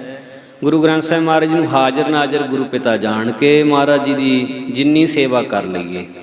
ਔਰ ਇਹ ਬੇਨਤੀ ਮਹਾਂਪੁਰਖ ਬਚਨ ਕਰਿਆ ਕਰਦੇ ਵੀ ਜਿੰਨਾ ਸਤਿਕਾਰ ਤੁਸੀਂ ਗੁਰੂ ਗ੍ਰੰਥ ਸਾਹਿਬ ਜੀ ਦਾ ਕਰੋਗੇ, ਗੁਰੂ ਗ੍ਰੰਥ ਸਾਹਿਬ ਮਹਾਰਾਜ ਜੀ ਸੰਸਾਰ ਦੇ ਵਿੱਚ ਤੁਹਾਡਾ ਉਹਦੇ ਨਾਲੋਂ ਦੁੱਗਣਾ ਸਤਿਕਾਰ ਕਰਾ ਦੇਣਗੇ। ਤੋ ਇਸ ਤਰ੍ਹਾਂ ਨਾਲ ਮਹਾਂਪੁਰਖਾਂ ਨੇ ਜੋ ਚਾਲੀ ਚਲਾਈ, ਮਹਾਂਪੁਰਖਾਂ ਨੇ ਜੋ ਮਰਜ਼ਾਦਾ ਬਣਾਈ ਹੈ, ਉਹ ਕੁਝ ਗੱਲਾਂ ਨੂੰ ਦੇਖ ਕੇ ਹੀ ਬਣਾਈ ਹੈ। ਜੇ ਭੋਗ ਲਵਾਉਣਾ ਮਹਾਰਾਜ ਜੀ ਦੇ ਪ੍ਰਕਾਸ਼ ਸਥਾਨ, ਸੁਖਾਸਨ ਸਥਾਨ, ਉਹ ਸਾਰਾ ਕੁਝ ਸੰਸਾਰ ਨੂੰ ਸਮਝਾਉਣ ਵਾਸਤੇ ਵੀ ਗੁਰੂ ਗ੍ਰੰਥ ਸਾਹਿਬ ਮਹਾਰਾਜ ਜੀ ਕਿਸ ਤਰ੍ਹਾਂ ਹਾਜ਼ਰ ਨਾਜ਼ਰ ਪਾਤਸ਼ਾਹ ਹਨ। ਸੋ ਭਾਵਨਾ ਨੂੰ ਜੋ ਫਲ ਲੱਗਦਾ ਹੈ।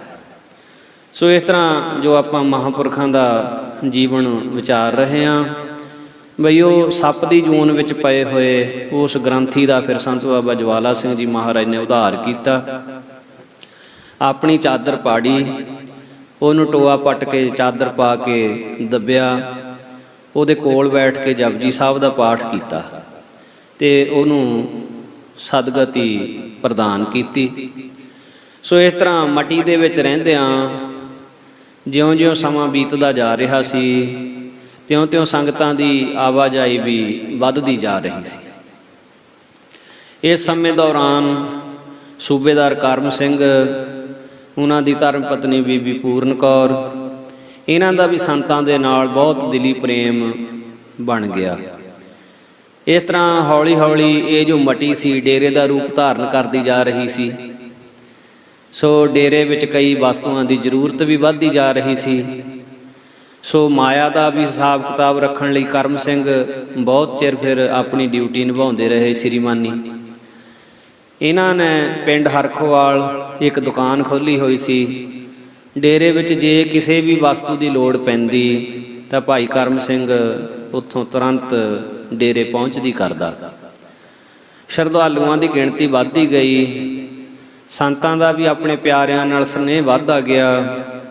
ਸ਼ਰਧਾਲੂ ਸੰਤ ਜਵਾਲਾ ਸਿੰਘ ਜੀ ਨੂੰ ਅਕਸਰ ਕਹਿੰਦੇ ਰਹਿੰਦੇ ਕਿ ਜੰਗਲ ਦੇ ਵਿੱਚ ਇਕਾਂਤ ਜਗ੍ਹਾ ਵਿੱਚ ਆਪਣੀ ਕੁਟੀਆ ਬਣਾ ਲੈਣ, ਪਰ ਸੰਤ ਹਮੇਸ਼ਾ ਅੰਬ ਥੱਲੇ ਬੈਠ ਕੇ ਸਾਰੀ ਰਾਤ ਭਜਨ ਬੰਦਗੀ ਕਰਦੇ। ਇਸੇ ਤਰ੍ਹਾਂ ਇੱਕ ਵਾਰੀ ਆਪ ਜੀ ਅੰਬ ਦੇ ਹੇਠਾਂ ਬੈਠੇ ਪਰਮਾਤਮਾ ਦੇ ਨਾਮ ਦਾ, ਪਰਮਾਤਮਾ ਦੀ ਗੋਦ ਦਾ ਨਿੱਘ ਮਾਣ ਰਹੇ ਸੀ ਕਿ ਅਚਾਨਕ ਉੱਥੇ ਇੱਕ ਜਿੰਨ ਪ੍ਰਗਟ ਹੋਇਆ ਔਰ ਅਨੇਕ ਤਰ੍ਹਾਂ ਦੇ ਭਿਆਨਕ ਕਾਰਨਾਮੇ ਕਰਨ ਲੱਗਾ ਸੰਤਾਂ ਨੂੰ ਡਰਾਉਣ ਵਾਸਤੇ। ਕਦੇ ਅੰਬ ਦੀਆਂ ਟਾਹਣੀਆਂ ਤੋੜ ਕੇ ਸਿੱਟੇ, ਕਦੇ ਮੂੰਹ ਵਿੱਚੋਂ ਅੱਗ ਦਾ ਗੋਲਾ ਕੱਢ ਕੇ ਦਿਖਾਵੇ ਵੀ ਕਿਸੇ ਤਰ੍ਹਾਂ ਸੰਤ ਡਰ ਜਾਣ। ਪਰ ਸੰਤ ਨਿਰਭੈ ਹੋ ਕੇ ਬੈਠੇ ਰਹੇ। ਪ੍ਰੇਤ ਨੇ ਕਦੇ ਕਿਸੇ ਤਰੀਕੇ, ਕਦੇ ਕਿਸੇ ਤਰੀਕੇ ਮਹਾਂਪੁਰਖਾਂ ਨੂੰ ਅਨੇਕ ਤਰ੍ਹਾਂ ਨਾਲ ਭੈ ਭੀਤ ਕਰਨ ਦਾ ਯਤਨ ਕਰਿਆ, ਪਰ ਸੰਤਾਂ ਨੇ ਅੱਖ ਚੱਕ ਕੇ ਵੀ ਨਾ ਤੱਕਿਆ। ਜਦੋਂ ਪ੍ਰੇਤ ਦੀ ਕੋਈ ਵੀ ਚਾਲ ਨਾ ਚੱਲੀ ਤਾਂ 15 ਕੁ ਕਦਮਾਂ ਦੇ ਉੱਤੇ ਖੜਾ ਹੋ ਕੇ ਮਿੰਨਤਾਂ ਕਰਨ ਲੱਗਾ ਕਿ ਮਹਾਂਪੁਰਸ਼ੋ ਮੇਰੇ ਤੇ ਕਿਰਪਾ ਕਰੋ, ਮੇਰਾ ਉਧਾਰ ਕਰ ਦਿਓ। ਮੈਨੂੰ ਪ੍ਰੇਤ ਜੂਨ ਵਿੱਚ ਸੜਦੇ ਨੂੰ ਸਦੀਆਂ ਬੀਤ ਚੱਲੀਆਂ। ਅੰਮ੍ਰਿਤਮਈ ਛੋਹ ਪ੍ਰਦਾਨ ਕਰੋ ਤਾਂ ਕਿ ਮੇਰਾ ਭਲਾ ਹੋ ਜਾਵੇ। ਸੰਤ ਉਹਨੂੰ ਸਵਾਲ ਕਰਦੇ, ਕਹਿੰਦੇ ਤੈਨੂੰ ਪ੍ਰੇਤ ਜੂਨ ਕਿਉਂ ਮਿਲੀ, ਇਹਦਾ ਕਾਰਨ ਕੀ? ਤਾਂ ਇਹ ਕਹਿਣ ਲੱਗਾ ਵੀ ਨਾਲ ਦਾ ਪਿੰਡ ਜੋ ਪਟਰਾਣਾ ਹੈ, ਇੱਥੇ ਦਾ ਮੈਂ ਜ਼ਾਲਮ ਮੁਸਲਮਾਨ ਚੌਧਰੀ ਸੀ। ਹੰਕਾਰ ਵਿੱਚ ਆ ਕੇ ਪਿੰਡ ਦੀ ਗਰੀਬ ਜਨਤਾ ਨੂੰ ਮੈਂ ਬਹੁਤ ਦੁੱਖ ਦਿੱਤੇ, ਧੀਆਂ ਭੈਣਾਂ ਨੂੰ ਬੇਪਤ ਵੀ ਕੀਤਾ, ਗਰੀਬਾਂ ਦੀਆਂ ਜ਼ਮੀਨਾਂ ਵੀ ਖੋਹੀਆਂ। ਸੋ ਉਹਨਾਂ ਸਾਰਿਆਂ ਗਰੀਬਾਂ ਦੀਆਂ ਦੁਰਸੀਸਾਂ ਉਹਨਾਂ ਨੇ ਮੈਨੂੰ ਪ੍ਰੇਤ ਬਣਾ ਦਿੱਤਾ।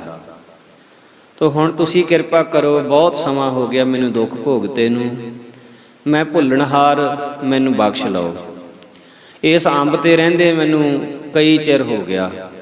ਜਿਹੜਾ ਵੀ ਇੱਥੇ ਆ ਜਾਂਦਾ ਮੈਂ ਉਹਨੂੰ ਜਾਣ ਨਹੀਂ ਦਿੰਦਾ, ਉਹਨੂੰ ਮਾਰ ਦਿੰਦਾ ਹਾਂ। ਪਰ ਜਦੋਂ ਦੇ ਤੁਸੀਂ ਆਏ ਹੋ, ਤੁਹਾਡੇ ਮੁਖ ਤੋਂ ਜਿਹੜੀ ਬਾਣੀ ਨਿਕਲਦੀ ਹੈ ਉਹ ਮੈਨੂੰ ਸ਼ਾਂਤੀ ਬਖਸ਼ਦੀ ਹੈ।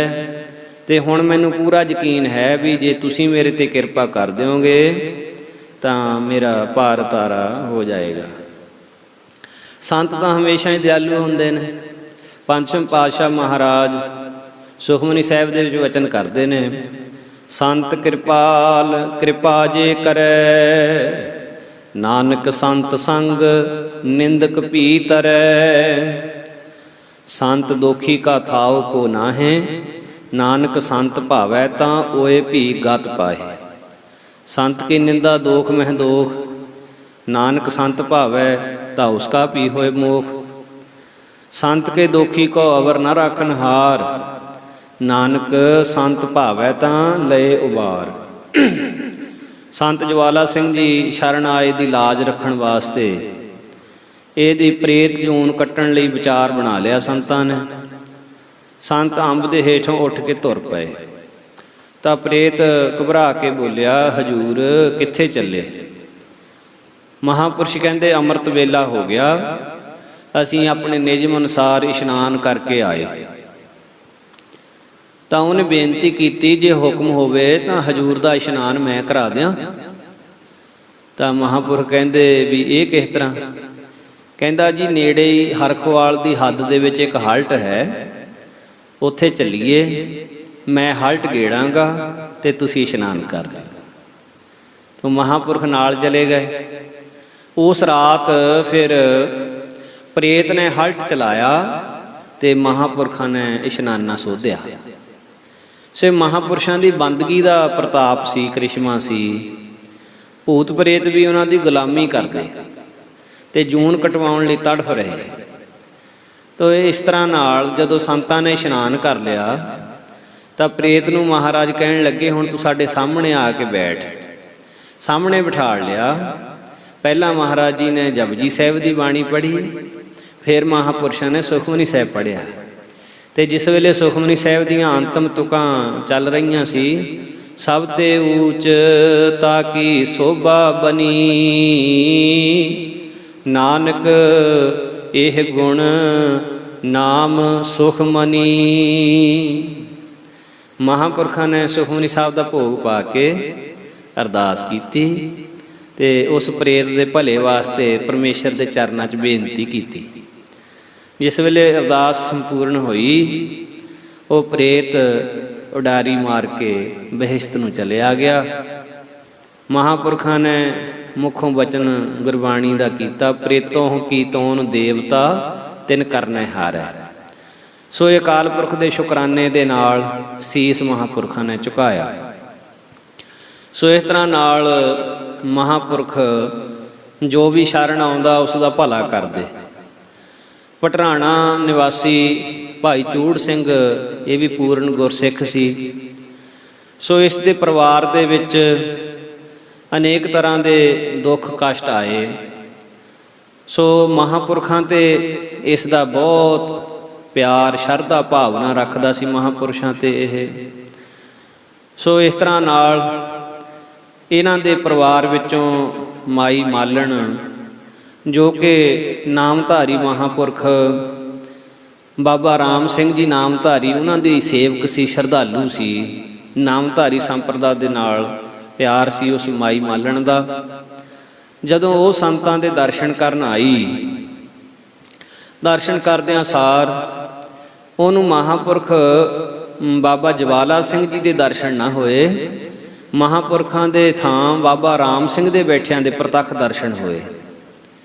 ਜਦ ਦਰਸ਼ਨ ਕੀਤੇ, ਦਰਸ਼ਨ ਕਰਦਿਆਂ ਸਾਰ ਮਾਈ ਨੂੰ ਯਕੀਨ ਹੋ ਗਿਆ ਕਿ ਹੁਣ ਮੇਰੇ ਪਰਿਵਾਰ ਦਾ ਬਾਲ ਵਿੰਗਾ ਨਹੀਂ ਹੋ ਸਕਦਾ, ਕਿਉਂਕਿ ਬਾਬਾ ਰਾਮ ਸਿੰਘ ਜੀ ਮੇਰੇ ਨੇੜੇ ਆ ਗਏ। ਸੋ ਹੁਣ ਸਾਡੇ ਜਿਹੜੇ ਦੁੱਖ ਹਨ ਉਹ ਟੁੱਟ ਜਾਣਗੇ। ਸੰਤਾਂ ਲਈ ਹੁਣ ਇਹ ਮਾਈ ਮਾਲਣ ਜਿਹੜੀ ਸੀ, ਇਹ ਰੋਜ਼ ਪ੍ਰਸ਼ਾਦਾ ਤਿਆਰ ਕਰਕੇ ਪਟਰਾਣੇ ਤੋਂ ਲੈ ਕੇ ਆਉਣ ਲੱਗ ਪਈ। ਨਿਸ਼ਚਾ ਹੋ ਗਿਆ ਇਸ ਨੂੰ। ਜਦੋਂ ਇਹਨੂੰ ਮਹਾਂਪੁਰਖ ਬਾਬਾ ਜਵਾਲਾ ਸਿੰਘ ਜੀ ਬਾਬਾ ਰਾਮ ਸਿੰਘ ਦੇ ਰੂਪ ਦੇ ਵਿੱਚ ਜਦੋਂ ਦਰਸ਼ਨ ਹੋਏ ਤਾਂ ਇਹ ਬਹੁਤ ਪਿਆਰ ਨਾਲ ਸ਼ਬਦ ਪੜ੍ਹਨ ਲੱਗੀ। ਹਮ ਸੰਤਨ ਕੀ ਰੇਣ ਪਿਆਰੇ, ਹਮ ਸੰਤਨ ਕੀ ਸਰਣਾ, ਸੰਤ ਹਮਾਰੀ ਓਟ ਸਤਾਣੀ, ਸੰਤ ਹਮਾਰਾ ਗਹਿਣਾ, ਹਮ ਸੰਤਨ ਸਿਉ ਬਣ ਆਈ, ਪੂਰਬ ਲਿਖਿਆ ਪਾਈ, ਇਹ ਮਨ ਤੇਰਾ ਭਾਈ। ਰਹਾਉ ਸੰਤਨ ਸਿਉ ਮੇਰੀ ਲੇਵਾ ਦੇਵੀ, ਸੰਤਨ ਸਿਉ ਵਿਵਹਾਰਾ, ਸੰਤਨ ਸਿਉ ਹਮ ਲਾਹਾ ਖਾਟਿਆ, ਹਰ ਭਗਤ ਭਰੇ ਭੰਡਾਰਾ, ਸੰਤਨ ਮੋਕੋ ਪੂੰਜੀ ਸੌਂਪੀ ਤਾਂ ਉਤਰਿਆ ਮਨ ਕਾ ਧੋਖਾ, ਧਰਮ ਰਾਏ ਅਬ ਕਹਾਂ ਕਰੈ ਗਉ, ਜੋ ਫਾਟਿਓ ਸਗਲੋ ਲੇਖਾ, ਮਹਾ ਆਨੰਦ ਭਏ ਸੁਖ ਪਾਇਆ, ਸੰਤਨ ਕੈ ਪ੍ਰਸਾਦੇ, ਕਹੋ ਨਾਨਕ ਹਰਿ ਸਿਉ ਮਨ ਮਾਨਿਆ, ਰੰਗ ਰਤੇ ਵਿਸਮਾਦੇ। ਜਦ ਮਾਈ ਨੇ ਬਹੁਤ ਵਿਰਾਗ ਦੇ ਵਿੱਚ ਬੜੇ ਪਿਆਰ ਦੇ ਵਿੱਚ ਇੱਕ ਰਸ ਹੋ ਕੇ ਸ਼ਬਦ ਪੜ੍ਹਿਆ ਤਾਂ ਸਾਰਿਆਂ ਨੇ ਮਾਈ ਨੂੰ ਪੁੱਛਿਆ ਵੀ ਤੇਰੇ ਇਹ ਸ਼ਬਦ ਪੜ੍ਹਨ ਦਾ ਕੀ ਕਾਰਨ ਹੋਇਆ। ਤਾਂ ਮਾਤਾ ਨੇ ਸਾਰਾ ਚਮਤਕਾਰ ਜੋ ਦੇਖਿਆ ਸੀ ਉਹ ਬਿਆਨ ਕਰ ਦਿੱਤਾ। ਬਈ ਹੁਣ ਮੇਰੇ ਮਨ ਵਿੱਚ ਬਾਬਾ ਰਾਮ ਸਿੰਘ ਨਾਮਧਾਰੀ ਤੇ ਸੰਤ ਜਵਾਲਾ ਸਿੰਘ ਜੀ ਮਹਾਰਾਜ ਵਿੱਚ ਕੋਈ ਭੇਦ ਨਹੀਂ ਰਿਹਾ, ਤੇ ਨਾ ਹੀ ਮੈਨੂੰ ਹੁਣ ਕਿਸੇ ਦਾ ਡਰ ਹੈ। ਮੇਰੇ ਪਰਿਵਾਰ ਦਾ ਹੁਣ ਕੋਈ ਵਾਲ ਵਿੰਗਾ ਨਹੀਂ ਕਰ ਸਕਦਾ, ਕਿਉਂਕਿ ਜਿਨ੍ਹਾਂ ਨੂੰ ਮੈਂ ਦਿਲੀ ਪ੍ਰੇਮ ਕਰਦੀ ਸੀ ਉਹ ਮਹਾਂਪੁਰਖ ਹੁਣ ਮੇਰੇ ਨੇੜੇ ਹਨ। ਸੋ ਮਾਈ ਮਾਲਣ ਤੇ ਉਸ ਦਾ ਪੁੱਤਰ ਬੂਟਾ ਸਿੰਘ, ਇਹਨਾਂ ਦਾ ਪ੍ਰੇਮ ਸੰਤ ਜਵਾਲਾ ਸਿੰਘ ਜੀ ਮਹਾਰਾਜ ਦੇ ਨਾਲ ਵੱਧਦਾ ਹੀ ਗਿਆ। ਮਾਤਾ ਹਰ ਰੋਜ਼ ਆਪਣੇ ਹੱਥੀਂ ਚੱਕੀ ਦੇ ਨਾਲ ਆਟਾ ਪੀਹ ਕੇ ਸੰਤਾਂ ਲਈ ਪ੍ਰਸ਼ਾਦਾ ਤਿਆਰ ਕਰਕੇ ਲਿਆਉਂਦੀ। ਬੂਟਾ ਸਿੰਘ ਨੂੰ ਵੀ ਸਤਸੰਗ ਕਰਨ ਦੀ ਪੂਰੀ ਚੇਟਕ ਲੱਗ ਗਈ। ਉਹ ਵੀ ਪੱਕਾ ਰਹਿਤੀਆ ਤੇ ਨਿਤਨੇਮੀ ਬਣ ਗਿਆ। ਉਸ ਦਾ ਇਹ ਵੀ ਨੇਮ ਬਣ ਗਿਆ ਕਿ ਜਦੋਂ ਵੀ ਸੰਤਾਂ ਦੇ ਦਰਸ਼ਨਾਂ ਨੂੰ ਆਉਣਾ, ਨੰਗੇ ਪੈਰੀ ਆਉਣਾ। ਇਸੇ ਤਰ੍ਹਾਂ ਖੁਸ਼ੀ ਦੇ ਦਿਨ ਬੀਤਦਿਆਂ ਬੂਟਾ ਸਿੰਘ ਦੇ ਲੜਕੇ ਬਲਵੰਤ ਸਿੰਘ ਦਾ ਜੋ ਕਾਰਜ ਸੀ, ਵਿਆਹ ਸੀ, ਤੋ ਉਹਨਾਂ ਸਮਿਆਂ ਦੇ ਵਿੱਚ ਜੋ ਬਰਾਤਾਂ ਸੀਗੀਆਂ 3-3 ਦਿਨ ਜਾ ਕੇ ਰਹਿੰਦੀਆਂ ਹੁੰਦੀਆਂ। ਤੇ ਇਹਨਾਂ ਦੀ ਇੱਕ ਰਿਸ਼ਤੇਦਾਰੀ ਦੇ ਵਿੱਚੋਂ ਮਾਸੀ ਦਾ ਪੁੱਤਰ, ਉਸਨੇ 4 ਡਾਕੂ ਨਾਲ ਲਏ ਤੇ ਘਰ ਲੁੱਟਣ ਵਾਸਤੇ ਇਹਨਾਂ ਨੇ ਵਿਉਂਤ ਬਣਾ ਲਈ। ਅਜੇ ਪਹਿਲੀ ਰਾਤ ਹੀ ਸਿੰਘ, ਭਾਈ ਸੰਤੋਖ ਸਿੰਘ, ਸਰਦਾਰ ਬਰਿਆਮ ਸਿੰਘ ਰਾਮਗੜੀਆ, ਸਰਦਾਰ ਮਈਆ ਸਿੰਘ, ਸਰਦਾਰ ਲਛਮਣ ਸਿੰਘ ਆਤ ਇਹ ਪਤਵੰਤੇ ਸੱਜਣ ਸੰਤਾਂ ਦੇ ਕੋਲ ਇਕੱਠੇ ਹੋ ਕੇ ਆ ਗਏ ਤੇ ਰਾਤ ਦੇ 10 ਵਜੇ ਤੀਕ ਸੰਤਾਂ ਕੋਲ ਬੈਠੇ ਰਹੇ, ਵਚਨ ਵਿਲਾਸ ਕਰਦੇ ਰਹੇ। ਸੰਤਾਂ ਨੇ ਇਹਨਾਂ ਨੂੰ ਘਰਾਂ ਨੂੰ ਜਾਣ ਨੂੰ ਕਿਹਾ ਵੀ ਹੁਣ ਬਹੁਤ ਸਮਾਂ ਹੋ ਗਿਆ, ਹੁਣ ਤੁਸੀਂ ਆਪਣੇ ਘਰਾਂ ਨੂੰ ਜਾਓ। ਪਰ ਇਹ ਤਾਂ ਵਿਚਾਰ ਬਣਾ ਕੇ ਆਏ ਸੀ ਮਨ ਦੇ ਵਿੱਚ, ਸੰਤਾਂ ਨੂੰ ਬੇਨਤੀ ਕਰਨ ਆਏ ਸੀ। ਮੂਲ ਮੰਤਰ ਦੀ ਮਾਲਾ ਸੰਪੂਰਨ ਹੋਈ। ਉੱਥੇ ਜਾ ਕੇ ਸੰਤੋਖ ਸਿੰਘ ਨੇ ਇਹ ਇੱਟ ਰੱਖ ਦਿੱਤੀ। ਹੁਣ ਇਸ ਵੇਲੇ ਇਹ ਸਥਾਨ ਜਿਹੜਾ ਦਾਲ ਸਬਜ਼ੀ ਤਿਆਰ ਕਰਨ ਵਾਲੇ ਲੰਗਰ ਵਾਲਾ ਸਥਾਨ ਉਹ ਹੈ, ਇਹਦੇ ਬਾਹਰ ਇੱਕ ਨਿੰਮ ਦਾ ਦਰਖਤ ਵੀ ਉਸ ਵੇਲੇ ਸੀ। ਤੇ ਜਦੋਂ ਜਥੇ ਦੇ ਸਾਰੇ ਮੈਂਬਰਾਂ ਨੇ ਸੰਤਾਂ ਦੇ ਨਾਲ ਆ ਕੇ ਇੱਟ ਵਾਲਾ ਸਥਾਨ ਦੇਖਿਆ ਤਾਂ ਉਹਨਾਂ ਦੇ ਮਨ ਵਿੱਚ ਕੁਟੀਆ ਉਸਾਰਨ ਲਈ ਉਤਪੰਨ ਹੋਏ ਸੰਕਲਪ ਦਾ ਪਹਿਲਾ ਕਾਰਜ ਸੰਪੂਰਨ ਹੋ ਗਿਆ। ਇੱਟ ਵਾਲਾ ਸਥਾਨ ਦਰਅਸਲ 3 ਪਿੰਡਾਂ ਦੀ ਸਾਂਝੀ ਹੱਦ ਸੀ। ਉੱਤਰ ਪੂਰਬ ਵੱਲ ਪਟਰਾਣਾ, ਲਹਿੰਦੇ ਪਾਸੇ ਬੀਬੀ ਦੀ ਪੰਡੋਰੀ, ਉੱਤਰ ਪੱਛਮ ਵੱਲ ਹਰਖੋਵਾਲ ਪਿੰਡ ਦੀ ਹੱਦ ਲੱਗਦੀ ਸੀ। 3 ਪਿੰਡਾਂ ਦੀ ਹੱਦ ਸੀ ਇਹ। ਸੋ ਜਿਸ ਖੇਤ ਵਿੱਚ ਇੱਟ ਰੱਖੀ ਗਈ ਉਹ ਲਾਭ ਸਿੰਘ ਦਾ ਖੇਤ ਸੀ, ਜੋ ਕਿ ਨਾਲ ਹੀ ਸੀ ਸਾਰਿਆਂ ਦੇ। ਤਾਂ ਜਦੋਂ ਉਹਨੇ ਇਹ ਦੇਖਿਆ ਤਾਂ ਉਹਦਾ ਮਨ ਬਹੁਤ ਪ੍ਰਸੰਨ ਹੋਇਆ ਵੀ ਮਹਾਂਪੁਰਸ਼ਾਂ ਦੀ ਸੇਵਾ ਵਾਸਤੇ ਜੇਕਰ ਇਹ ਤੁੱਛ ਜ਼ਮੀਨ ਮਹਾਂਪੁਰਖਾਂ ਦੇ ਕੰਮ ਆ ਜਾਵੇ ਤਾਂ ਹੋਰ ਕੀ ਚਾਹੀਦਾ। ਸੋ ਸਰਦਾਰ ਲਛਮਣ ਸਿੰਘ ਤੇ ਭਾਈ ਮਈਆ ਸਿੰਘ ਰਾਮਗੜੀਆ ਨੇ ਕੜਾਹ ਪ੍ਰਸ਼ਾਦ ਦੀ ਦੇਗ ਤਿਆਰ ਕਰਕੇ ਸੰਤਾਂ ਦੇ ਕਹਿਣ ਮੁਤਾਬਕ ਸ਼ਬਦ ਕੀਰਤਨ ਕਰਕੇ ਤਾਂ ਫਿਰ ਇਹ ਸ਼ਬਦ ਦਾ ਉੱਥੇ ਜਾਪ ਕੀਤਾ। ਸਤਿਗੁਰ ਕਰ ਦੀਨੇ ਅਸਥਿਰ ਘਰ ਬਾਰ, ਰਹਾਉ ਜੋ ਜੋ ਨਿੰਦ ਕਰੈ ਇਨ ਗ੍ਰਹਿਣ ਕੀ, ਤਿਸ ਆਗੈ ਹੀ ਮਾਰੈ ਕਰਤਾਰ। ਨਾਨਕ ਦਾਸ ਤਾਂ ਕੀ ਸਰਣਾਈ, ਜਾਂ ਕੋ ਸ਼ਬਦ ਅਖੰਡ ਅਪਾਰ। ਅਰਦਾਸ ਹੋਈ ਤੇ ਕੁਟੀਆ ਬਣਾਉਣ ਦਾ ਜਿਹੜਾ ਕੰਮ ਸੀ ਉਹ ਆਰੰਭ ਹੋ ਗਿਆ। ਇਹ ਸਨ 1919 ਦੀ ਗੱਲ ਹੈ। ਇਹ ਬਿਲਡਿੰਗ ਸੰਤਗੜ੍ਹ ਦੀ ਡੇਰੇ ਦੀ ਸਭ ਤੋਂ ਪਹਿਲਾਂ ਬਣੀ ਹੋਈ ਇਹ ਬਿਲਡਿੰਗ ਸਭ ਤੋਂ ਪਹਿਲੀ ਹੈ। ਸੋ ਇਹ ਕੁਟੀਆ ਨੂੰਮਾ ਜੋ ਬਿਲਡਿੰਗ ਉਸਾਰੀ ਹੋਈ ਤਾਂ ਸੰਤ ਜਵਾਲਾ ਸਿੰਘ ਜੀ ਇੱਥੇ ਹੀ ਬਹੁਤਾ ਸਮਾਂ ਬਿਰਾਜਦੇ, ਭਜਨ ਬੰਦਗੀ ਇੱਥੇ ਹੀ ਕਰਦੇ। ਸੋ ਇਸ ਤਰ੍ਹਾਂ ਨਾਲ ਸੰਤਾਂ ਦੀ ਜ਼ਿੰਦਗੀ ਜੋ ਮਹਿਲਾਂ ਅਤੇ ਕੁੱਲੀ ਦੇ ਵਿੱਚ ਕੋਈ ਮਹਾਂਪੁਰਖ ਫਰਕ ਨਹੀਂ ਸਮਝਦੇ, ਉਹ ਕਦੇ ਹਰਖ ਸੋਗ ਵਾਧਾ ਘਾਟਾ ਉਹਨਾਂ ਦੇ ਹਿਰਦੇ ਵਿੱਚ ਨਹੀਂ ਆਉਂਦਾ। ਕਦੇ ਜੰਗਲ ਦੀ ਮੱਟੀ ਵਿੱਚ ਜਾ ਬਿਰਾਜਦੇ, ਕਦੇ ਅੰਬ ਦੇ ਹੇਠਾਂ ਬੈਠ ਜਾਂਦੇ, ਕਦੇ ਇਸ ਕੁਟੀਆ ਵਿੱਚ ਆ ਜਾਂਦੇ। ਇੱਕ ਦਿਨ ਕਈ ਪ੍ਰੇਮੀਆਂ ਦੇ ਮਨ ਵਿੱਚ ਆਇਆ ਵੀ ਰਾਤ ਨੂੰ ਸੰਤ ਉੱਥੇ ਇਕੱਲੇ ਰਹਿੰਦੇ ਨੇ, ਉਹਨਾਂ ਦੇ ਕੋਲ ਸਿਰਫ ਇੱਕ ਗੜਵਾ ਹੀ ਹੁੰਦਾ, ਤੇ ਦੇਖੀਏ ਸਹੀ ਵੀ ਸੰਤ ਇਸ਼ਨਾਨ ਕਿੱਦਾਂ ਕਰਦੇ ਆ। ਤੇ ਹਲਟ ਹੱਕਣ ਵਾਲਾ ਤਾਂ ਹਲਟ ਚਲਾਉਣ ਵਾਲਾ ਤਾਂ ਕੋਈ ਨਹੀਂ ਹੁੰਦਾ, ਸੰਤ ਇਸ਼ਨਾਨ ਕਿੱਦਾਂ ਕਰਦੇ। ਤਾਂ ਉਹ ਰਾਤ ਦੇ ਸਮੇਂ ਲੁਕ ਕੇ ਦੇਖਣ ਚਲੇ ਗਏ। ਲੁਕ ਕੇ ਬੈਠ ਗਏ। ਜਦੋਂ ਸੰਤ ਮਹਾਰਾਜ ਦੇ ਅੰਮ੍ਰਿਤ ਵੇਲੇ ਉੱਠਣ ਦਾ ਸਮਾਂ ਹੋਇਆ ਇਸ਼ਨਾਨ ਦਾ, ਤਾਂ ਮਹਾਂਪੁਰਖ ਜਦੋਂ ਖੂਹ ਤੇ ਆਏ ਤਾਂ ਖੂਹ ਆਪਣੇ ਆਪ ਹੀ ਚੱਲਣ ਲੱਗ ਪਿਆ। ਇਹ ਡਰ ਗਏ, ਹੈਰਾਨ ਵੀ ਹੋ ਗਏ, ਨੀਝ ਲਾ ਕੇ ਤੱਕਣ ਲੱਗੇ ਤਾਂ ਚਾਨਣੀ ਰਾਤ ਸੀ। ਇਹ ਦੇਖਣ ਵੀ 3 ਗੁਪਤ ਰੂਹਾਂ ਨੇ ਜਿਹੜੀਆਂ ਉਹ ਹਲਟ ਚਲਾ ਰਹੀਆਂ ਨੇ। ਸੰਤ ਵਸਤਰ ਪਹਿਨ ਕੇ ਕੁਟੀਆ ਵੱਲ ਨੂੰ ਚੱਲ ਪਏ ਤਾਂ ਇਹ ਮਗਰ ਹੀ ਲੋਕ ਕੇ ਦੇਖਣ ਵਾਲੇ ਇਹ ਪ੍ਰੇਮੀ ਵੀ ਚੱਲ ਪਏ। ਸੰਤਾਂ ਕੋਲ ਆ ਕੇ ਨਮਸਕਾਰ ਕੀਤੀ। ਸੰਤ ਮਹਾਰਾਜ ਹੱਸ ਪਏ। ਸੰਤ ਜਵਾਲਾ ਸਿੰਘ ਜੀ ਕਹਿਣ ਲੱਗੇ, ਕਹਿੰਦੇ ਬਈ ਪਰਖ ਨਹੀਂ ਕਰੀਦੀ, ਜੇ ਦੇਖਿਆ ਜਾਵੇ ਤਾਂ ਸਾਰੀ ਸ੍ਰਿਸ਼ਟੀ ਹੀ ਸੰਤਾਂ ਦੀ ਸੇਵਾਦਾਰ ਹੁੰਦੀ ਹੈ। ਸੋ ਪਰ ਪਰਖ ਕਰਨੀ ਸੰਸਾਰੀ ਮਨੁੱਖ ਦੇ ਵੱਸ ਦੀ ਗੱਲ ਨਹੀਂ। ਤੇ ਇਸ ਕਰਕੇ ਕਈ ਵਾਰੀ ਲੈਣੇ ਦੇ ਦੇਣੇ ਵੀ ਪੈ ਜਾਂਦੇ, ਤੇ ਤੁਸੀਂ ਆਪਣੇ ਕੰਮ ਦੇ ਨਾਲ ਕੰਮ ਰੱਖਿਆ ਕਰੋ। ਸਾਡੇ ਜੀਵਨ ਦੇ ਵਿੱਚ ਦਖਲ ਦੇਣ ਦੀ ਤੁਹਾਨੂੰ ਕੋਈ ਬਹੁਤੀ ਲੋੜ ਨਹੀਂ। ਸੋ ਨੇੜੇ ਦੇ ਤਕਰੀਬਨ ਸਾਰੇ ਪਿੰਡਾਂ ਦੇ ਵਿੱਚ ਸੰਤਾਂ ਦੀ ਖੂਬ ਚਰਚਾ ਹੋ ਰਹੀ ਸੀ ਬਈ ਭਰ ਜਵਾਨੀ ਦੇ ਵਿੱਚ ਕੋਈ ਮਹਾਂਪੁਰਖ ਇੱਥੇ ਰਹਿ ਰਹੇ। ਜਿਉਂ-ਜਿਉਂ ਸਮਾਂ ਬੀਤਦਾ ਸੰਗਤਾਂ ਦਾ ਤੇ ਸ਼ਰਧਾਲੂਆਂ ਦਾ ਵਾਧਾ ਹੋ ਰਿਹਾ ਸੀ। ਸੰਤਾਂ ਨਾਲ ਸਭ ਦਾ ਹੀ ਅਥਾਹ ਪਿਆਰ। ਸੰਤ ਵੀ ਆਪਣੀ ਸੰਗਤ ਦਾ ਪੂਰਾ ਸਤਿਕਾਰ ਕਰਦੇ, ਪਰ ਅਜੇ ਤੱਕ ਸੰਤਾਂ ਦੇ ਕੋਲ ਕੋਈ ਵੀ ਪ੍ਰੇਮੀ ਪੱਕੇ ਤੌਰ ਤੇ ਰਹਿਣ ਨਹੀਂ ਸੀ ਲੱਗਿਆ। ਸੰਤ ਇਕੱਲੇ ਹੀ ਰਹਿੰਦੇ ਸੀ। ਇੱਕ ਦਿਨ ਹਰਖਵਾਲ ਨਿਵਾਸੀ ਸਰਦਾਰ ਨਰੈਣ ਸਿੰਘ ਤੇ ਉਸ ਦੀ ਸੁਪਤਨੀ ਉੱਤਮ ਦੇਈ ਆਪਣੇ ਪੇਕੇ ਪਿੰਡ ਕੰਦੋਲੇ ਗਈ, ਤੇ ਸੰਤਾਂ ਬਾਰੇ ਜ਼ਿਕਰ ਚੱਲਣਾ ਤਾਂ ਲਾਜ਼ਮੀ ਸੀ। ਤੇ ਜਦੋਂ ਸੰਤਾਂ ਬਾਰੇ ਬਚਨ ਹੋਇਆ ਤਾਂ ਉੱਥੇ ਸੰਗਤਾਂ ਦੇ ਵਿੱਚ ਬਹੁਤ ਉਤਾਵਲਾਪਣ ਹੋਇਆ, ਤੇ ਉਹ ਤਾਂ ਸੰਤਾਂ ਦੇ ਬਚਨ ਸੁਣ ਕੇ, ਸੰਤਾਂ ਦੀ ਮਹਿਮਾ ਸੁਣ ਕੇ ਆਪਣੀ ਭੈਣ ਦੇ ਨਾਲ ਜਾਣ ਵਾਸਤੇ ਤਿਆਰ ਹੋ ਗਿਆ। ਪਰ ਆਪਣੇ ਮਨ ਦੇ ਵਿੱਚ ਇੱਕ ਫੁਰਨਾ ਲੈ ਗਿਆ। ਫੁਰਨਾ ਕੀ ਸੀ ਵੀ ਜੇਕਰ ਸੰਤ ਜਾਂਦੇ ਦਾ ਹੀ ਮੇਰਾ ਨਾਮ ਲੈ ਕੇ ਮੈਨੂੰ ਬੁਲਾਉਣ ਤਾਂ ਮੈਂ ਮੰਨਾਂਗਾ ਵੀ ਸੱਚਾ ਸੰਤ ਹੈ। ਤੇ ਇਹ ਭੈਣ ਭਰਾ ਜਿਸ ਵੇਲੇ ਸੰਤਾਂ ਦੀ ਕੁਟੀਆ ਪਹੁੰਚੇ ਤਾਂ ਜੋ ਮਿੱਠਾ ਪ੍ਰਸ਼ਾਦ ਲੈ ਕੇ ਆਏ ਸੀ ਸੰਤਾਂ ਦੇ ਸਨਮੁਖ ਰੱਖ ਕੇ ਮੱਥਾ ਟੇਕਿਆ। ਸੰਤ ਹੱਸ ਪਏ। ਹੱਸ ਕੇ ਕਹਿਣ ਲੱਗੇ, ਭਾਈ ਜੀਵਨ ਸਿੰਘ ਆ ਗਿਆ। ਹੁਣ ਆਪਣੇ ਪਿਛਲੇ ਜੀਵਨ ਦੀ, ਪਿਛਲੇ ਜਨਮ ਦੀ ਜਿਹੜੀ ਸੇਵਾ ਤੁਹਾਡੀ ਰਹਿੰਦੀ ਹੈ ਉਹ ਸੇਵਾ ਸੰਭਾਲੋ। ਹੁਣ ਤੁਸੀਂ ਕਿਤੇ ਨਹੀਂ ਜਾਣਾ, ਹੁਣ ਤੁਸੀਂ ਸਾਡੇ ਕੋਲ ਹੀ ਰਹਿਣਾ।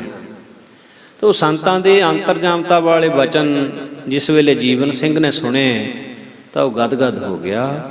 ਜੋ ਭਾਵਨਾ ਲੈ ਕੇ ਆਇਆ ਸੀ ਉਹ ਆਉਂਦਿਆਂ ਸਾਰ ਭਾਵਨਾ ਪੂਰੀ ਹੋ ਗਈ, ਤੇ ਮਹਾਂਪੁਰਖਾਂ ਨੇ ਨਾਮ ਲੈ ਕੇ ਵੀ ਬੁਲਾਇਆ ਤੇ ਕੋਲ ਰਹਿਣ ਦਾ ਵਚਨ ਵੀ ਕਰਤਾ, ਤੇ ਇਹ ਵੀ ਕਹਿ ਦਿੱਤਾ ਵੀ ਪਿਛਲੇ ਜਨਮ ਦੀ ਸੇਵਾ ਤੁਹਾਡੀ ਜਿਹੜੀ ਰਹਿੰਦੀ ਹੈ ਉਹ ਕਰੋ ਹੁਣ ਆ ਕੇ। ਫਿਰ ਜਿਸ ਵੇਲੇ ਉਸ ਦੀ ਭੈਣ ਜਾਣ ਲੱਗੀ ਤਾਂ ਸੰਤਾਂ ਨੇ ਪੁੱਛਿਆ, ਜੀਵਨ ਸਿੰਘ ਤੇਰਾ ਕੀ ਵਿਚਾਰ ਹੈ? ਤਾਂ ਜੀਵਨ ਸਿੰਘ ਕਹਿਣ ਲੱਗਾ, ਹਜੂਰ ਤੁਸੀਂ ਬੜੇ ਕਿਰਪਾਲੂ ਹੋਏ ਹੋ ਦਾਸ ਤੇ ਆਪ ਬਚਨ ਕੀਤਾ, ਇਸ ਕਰਕੇ ਦਾਸ ਨੂੰ ਹੁਣ ਆਪਣੀ ਟਹਿਲ ਸੇਵਾ ਦੇ ਵਿੱਚ ਲਾ ਲਵੋ। ਟਹਿਲ ਮਹਿਲ ਤਾਂ ਕਉ ਮਿਲੈ ਜਾਂ ਕਉ ਸਾਧ ਕਿਰਪਾਲ, ਤੋ ਸਭ ਤੋਂ ਪਹਿਲਾਂ ਮਹਾਂਪੁਰਖਾਂ ਦੇ ਚਰਨਾਂ ਦੇ ਵਿੱਚ ਆਉਣ ਵਾਲੇ ਇਹ ਭਾਈ ਜੀਵਨ ਸਿੰਘ ਜੀ ਸੇਵਾਦਾਰ ਸਨ। ਸੰਤਾਂ ਦੀ ਮਹਿਮਾ ਦਿਨ ਰਾਤ ਸਾਰੇ ਪਾਸੇ ਫੈਲ ਰਹੀ ਸੀ, ਪਰ ਇੱਕ ਨੇੜੇ ਹੀ ਨਗਰ ਜੋ ਢਗਾਣਗੜ੍ਹ ਸੀ, ਉੱਥੇ ਦੇ ਬਹੁਤੇ ਲੋਕ ਮਹਾਂਪੁਰਖਾਂ ਦੇ ਬਾਬਤ ਮਾੜੇ ਬਚਨ ਹੀ ਬੋਲਿਆ ਕਰਦੇ। ਇਹ ਸੰਸਾਰ ਦੀ ਰੀਤ ਚੱਲੀ ਆਉਂਦੀ ਹੈ, ਜਿੱਥੇ ਨੇਕੀ ਹੈ ਉੱਥੇ ਬਦੀ ਹੈ, ਜਿੱਥੇ ਰਾਗ ਦਵੈਸ਼ ਗੁਰਮੁਖ ਮਨਮੁਖ ਇਹ ਸੰਘਰਸ਼ ਚੱਲਦਾ ਹੀ ਰਹਿੰਦਾ ਹੈ। ਸੋ ਇਹ ਲੋਕ ਬਿਮਲ ਮੁਝਾਰ ਬਸਸ ਨਿਰਮਲ ਜਲ ਪਦਮਨ ਜਾਵਲਰੇ। ਸੋ ਜਿਸ ਤਰ੍ਹਾਂ ਨਾਲ ਜਿਹੜੀ ਚਿਚੜੀ ਹੁੰਦੀ ਹੈ ਉਹ ਥਣਾਂ ਦੇ ਲਾਗੇ ਰਹਿਣ ਦੇ ਬਾਵਜੂਦ ਵੀ ਦੁੱਧ ਨਹੀਂ ਪੀ ਸਕਦੀ, ਲਹੂ ਹੀ ਪੀਂਦੀ ਹੈ। ਸੋ ਇਹ ਲੋਕ ਨਿੰਦਿਆ ਕਰਦੇ, ਇੱਥੋਂ ਤੱਕ ਵੀ ਕਹਿ ਦਿੰਦੇ ਵੀ ਇਹੋ ਜਿਹਾ ਨੌਜਵਾਨ ਸਾਧ ਇਹ ਜ਼ਰੂਰ ਕਿਸੇ ਨਾ ਕਿਸੇ ਦੀ ਲੜਕੀ ਅਗਵਾ ਕਰਕੇ ਲੈ ਜਾਏਗਾ। ਇਹੋ ਜਿਹੀਆਂ ਗੱਲਾਂ ਸੰਤਾਂ ਦੇ ਕੋਲ ਜਦੋਂ ਆਉਂਦੀਆਂ, ਸੰਤ ਹੱਸ ਕੇ ਕਹਿ ਦਿੰਦੇ, ਭਾਈ ਲੜਕੀ ਤਾਂ ਨਹੀਂ ਕੋਈ ਲਿਜਾਂਦੇ, ਪਰ ਤੁਹਾਡੇ ਪਿੰਡ ਦਾ ਲੜਕਾ ਜ਼ਰੂਰ ਲਿਜਾਵਾਂਗੇ। ਸੋ ਇਸ ਤਰ੍ਹਾਂ ਨਾਲ ਸਾਧ ਬਚਨ ਅਟਲਾਦਾ। ਸੋ ਇਸ ਪਿੰਡ ਦਾ ਹੀ ਭਾਈ ਕਰਤਾਰ ਸਿੰਘ, ਜੋ ਕਿ ਮਹਾਂਪੁਰਸ਼ਾਂ ਦਾ ਪ੍ਰੇਮੀ ਬਣ ਗਿਆ ਤੇ ਸੰਤਾਂ ਦੀ ਸੇਵਾ ਦੇ ਵਿੱਚ ਪੱਕਾ ਹੀ ਆ ਗਿਆ। ਭਾਈ ਜੀਵਨ ਸਿੰਘ ਤੇ ਦੂਜੇ ਨੰਬਰ ਤੇ ਭਾਈ ਕਰਤਾਰ ਸਿੰਘ, ਇਹ ਦੋ ਸੇਵਾਦਾਰ ਫਿਰ ਸੰਤਾਂ ਦੇ ਕੋਲ ਪੱਕੇ ਤੌਰ ਤੇ ਰਹਿਣ ਲੱਗ ਪਏ। ਡੇਰੇ ਵਿੱਚ ਗੁਰੂ ਦਾ ਲੰਗਰ ਤਿਆਰ ਹੋਣ ਲੱਗ ਪਿਆ। ਫਿਰ ਜ਼ਰੂਰੀ ਸੀ ਵੀ ਪਾਣੀ ਦੀ ਖੁੱਲ੍ਹੀ ਵਰਤੋਂ ਲਈ ਕੋਈ ਨਾ ਕੋਈ ਸਾਧਨ ਹੁੰਦਾ। ਗਰਮੀਆਂ ਦੇ ਦਿਨ ਆ ਗਏ। ਇੱਕ ਦਿਨ ਸੰਗਤਾਂ ਵੱਲੋਂ ਵਰਿਆਮ ਸਿੰਘ ਰਾਮਗੜੀਆ ਤੇ ਨਾਇਬ ਸੂਬੇਦਾਰ ਕਰਮ ਸਿੰਘ, ਇਹਨਾਂ ਨੇ ਸੰਤਾਂ ਨੂੰ ਬੇਨਤੀ ਕੀਤੀ ਕਿ ਜਲ ਦੀ ਮਹਾਰਾਜ ਘਾਟ ਬਹੁਤ ਹੈ, ਇਸ ਘਾਟ ਨੂੰ ਦੂਰ ਕਰਨ ਦੀ ਸੋਚੀ ਜਾਵੇ। ਕੜਾਹ ਪ੍ਰਸ਼ਾਦ ਦੀ ਦੇਗ ਤਿਆਰ ਕਰਕੇ ਸੰਤਾਂ ਨੇ ਅਰਦਾਸ ਕਰਕੇ ਇੱਕ ਟੱਕ ਲਾ ਦਿੱਤਾ ਤੇ ਬਚਨ ਕੀਤਾ ਵੀ ਇੱਥੇ ਖੂਹ ਲਵਾਓ। ਕੰਮ ਸਾਰਨ ਵਾਸਤੇ ਗੱਡੇ ਦੇ ਪਹੀਏ ਉੱਤੇ ਸੋ ਕੱਚੀ ਖੂਹੀ ਸਿਰਜਣੀ ਸ਼ੁਰੂ ਕੀਤੀ। ਉਸ ਖੂਹੀ ਦਾ ਪਾਣੀ ਇੰਨਾ ਮਿੱਠਾ ਤੇ ਸਵਾਦਲਾ ਨਿਕਲਿਆ ਵੀ ਅਜੇ ਤੱਕ ਵੀ ਹਰਖਵਾਲ ਲੰਗਰ ਦੇ ਵਿੱਚ ਉਸ ਖੂਹੀ ਦਾ ਹੀ ਜਲ ਵਰਤਿਆ ਜਾਂਦਾ ਹੈ। ਔਰ ਦੇਗ ਬਣਾਉਣ ਵਾਸਤੇ ਤੇ ਰੋਜ਼ਾਨਾ ਖਾਸ ਕਰਕੇ ਹੀ ਉਸ ਖੂਹੀ ਦਾ ਜਲ ਹੀ ਵਰਤਿਆ ਜਾਂਦਾ। ਸੋ ਉਸ ਖੂਹੀ ਨੂੰ ਬਣਾਉਂਦਿਆਂ ਹੋਇਆਂ ਇੱਕ ਭਾਣਾ ਵਰਤਿਆ ਬਈ ਇੱਕ ਸੇਵਾਦਾਰ ਜਿਹੜਾ ਉੱਥੇ ਸੇਵਾ ਕਰ ਰਿਹਾ ਸੀ, ਬੋਕੀ ਦਾ ਰੱਸਾ ਟੁੱਟ ਗਿਆ ਤੇ ਬੋਕੀ ਉਹਦੇ ਸਿਰ ਵਿੱਚ ਵੱਜੀ ਜਾ ਕੇ ਤੇ ਉਹ ਬਿਲਕੁਲ ਬੇਹੋਸ਼ ਹੋ ਕੇ ਡਿੱਗ ਪਿਆ। ਮਹਾਂਪੁਰਖਾਂ ਨੂੰ ਖਬਰ ਪਹੁੰਚੀ। ਇੱਕਦਮ ਮਹਾਂਪੁਰਖ ਉੱਥੇ ਆਏ, ਉਹਨੂੰ ਕਲਾਵੇ ਵਿੱਚ ਲਿਆ, ਜਲ ਦਾ ਛਿੱਟਾ ਦਿੱਤਾ ਔਰ ਵਚਨ ਕੀਤਾ ਵੀ ਤੈਨੂੰ ਕੁਝ ਨਹੀਂ ਹੋਇਆ, ਤੂੰ ਬਿਲਕੁਲ ਠੀਕ ਠਾਕ ਹੈ। ਬਸ ਵਚਨ ਕਰਦਿਆਂ ਸਾਰ ਉਹ 9/9 ਹੋ ਗਿਆ। ਇਸ ਤਰ੍ਹਾਂ ਦੇ ਅਨੇਕਾਂ ਕੌਤਕ ਮਹਾਂਪੁਰਸ਼ਾਂ ਦੇ ਉੱਥੇ ਵਰਤੇ। ਹਾੜ ਦਾ ਮਹੀਨਾ, ਗਰਮੀ ਦਾ ਕਹਿਰ ਸੀ, ਕਾਂ ਅੱਖ ਨਿਕਲਦੀ ਸੀ। ਸੋ ਉਸ ਵੇਲੇ ਵੀ ਮਾਈ ਮਾਲਣ ਸੀ ਜਿਹੜੀ, ਉਹ ਮਹਾਂਪੁਰਸ਼ਾਂ ਵਾਸਤੇ ਪ੍ਰਸ਼ਾਦਾ ਜ਼ਰੂਰ ਲੈ ਕੇ ਆਉਂਦੀ। ਇਹ ਪੱਕੇ ਪ੍ਰੇਮੀਆਂ ਦੀ ਗੱਲ ਹੈ। ਝੱਖੜ ਝਾਂਗੀ ਮੀਂਹੋਂ ਵਰਸੈ ਭੀ ਗੁਰ ਦੇਖਣ ਜਾਈ। ਸੋ ਅਨੇਕ ਤਰ੍ਹਾਂ ਦੇ ਨਾਲ ਮਹਾਰਾਜ ਦੇ ਪਿਆਰੇ, ਗੁਰੂ ਸਾਹਿਬਾਂ ਦੇ ਪਿਆਰੇ, ਮਹਾਂਪੁਰਸ਼ਾਂ ਦੇ ਪਿਆਰੇ ਆਪਣੀ ਜੋ ਸੇਵਾ ਗੁਰੂ ਸਾਹਿਬ ਨੇ ਲਾਈ ਹੁੰਦੀ ਹੈ ਉਸ ਸੇਵਾ ਨੂੰ ਨਿਭਾਇਆ ਕਰਦੇ ਹਨ। ਸੋ ਸੰਤ ਜਵਾਲਾ ਸਿੰਘ ਜੀ ਨੂੰ ਬਾਬਾ ਆਇਆ ਸਿੰਘ ਜੀ ਨੇ ਬਚਨ ਕਰ ਦਿੱਤਾ ਹੋਇਆ ਸੀ ਕਿ ਕਦੇ ਵੀ ਕਿਸੇ ਕੋਲੋਂ ਕੁਝ ਮੰਗਣਾ ਨਹੀਂ। ਤੇ ਨਿਰਸੰਦੇਹ ਇਹ ਬਚਨ ਸੰਤ ਜਵਾਲਾ ਸਿੰਘ ਜੀ ਨੇ ਸਾਰੀ ਜ਼ਿੰਦਗੀ ਕਮਾਇਆ, ਪੱਲੇ ਬੰਨ੍ਹ ਕੇ ਰੱਖਿਆ।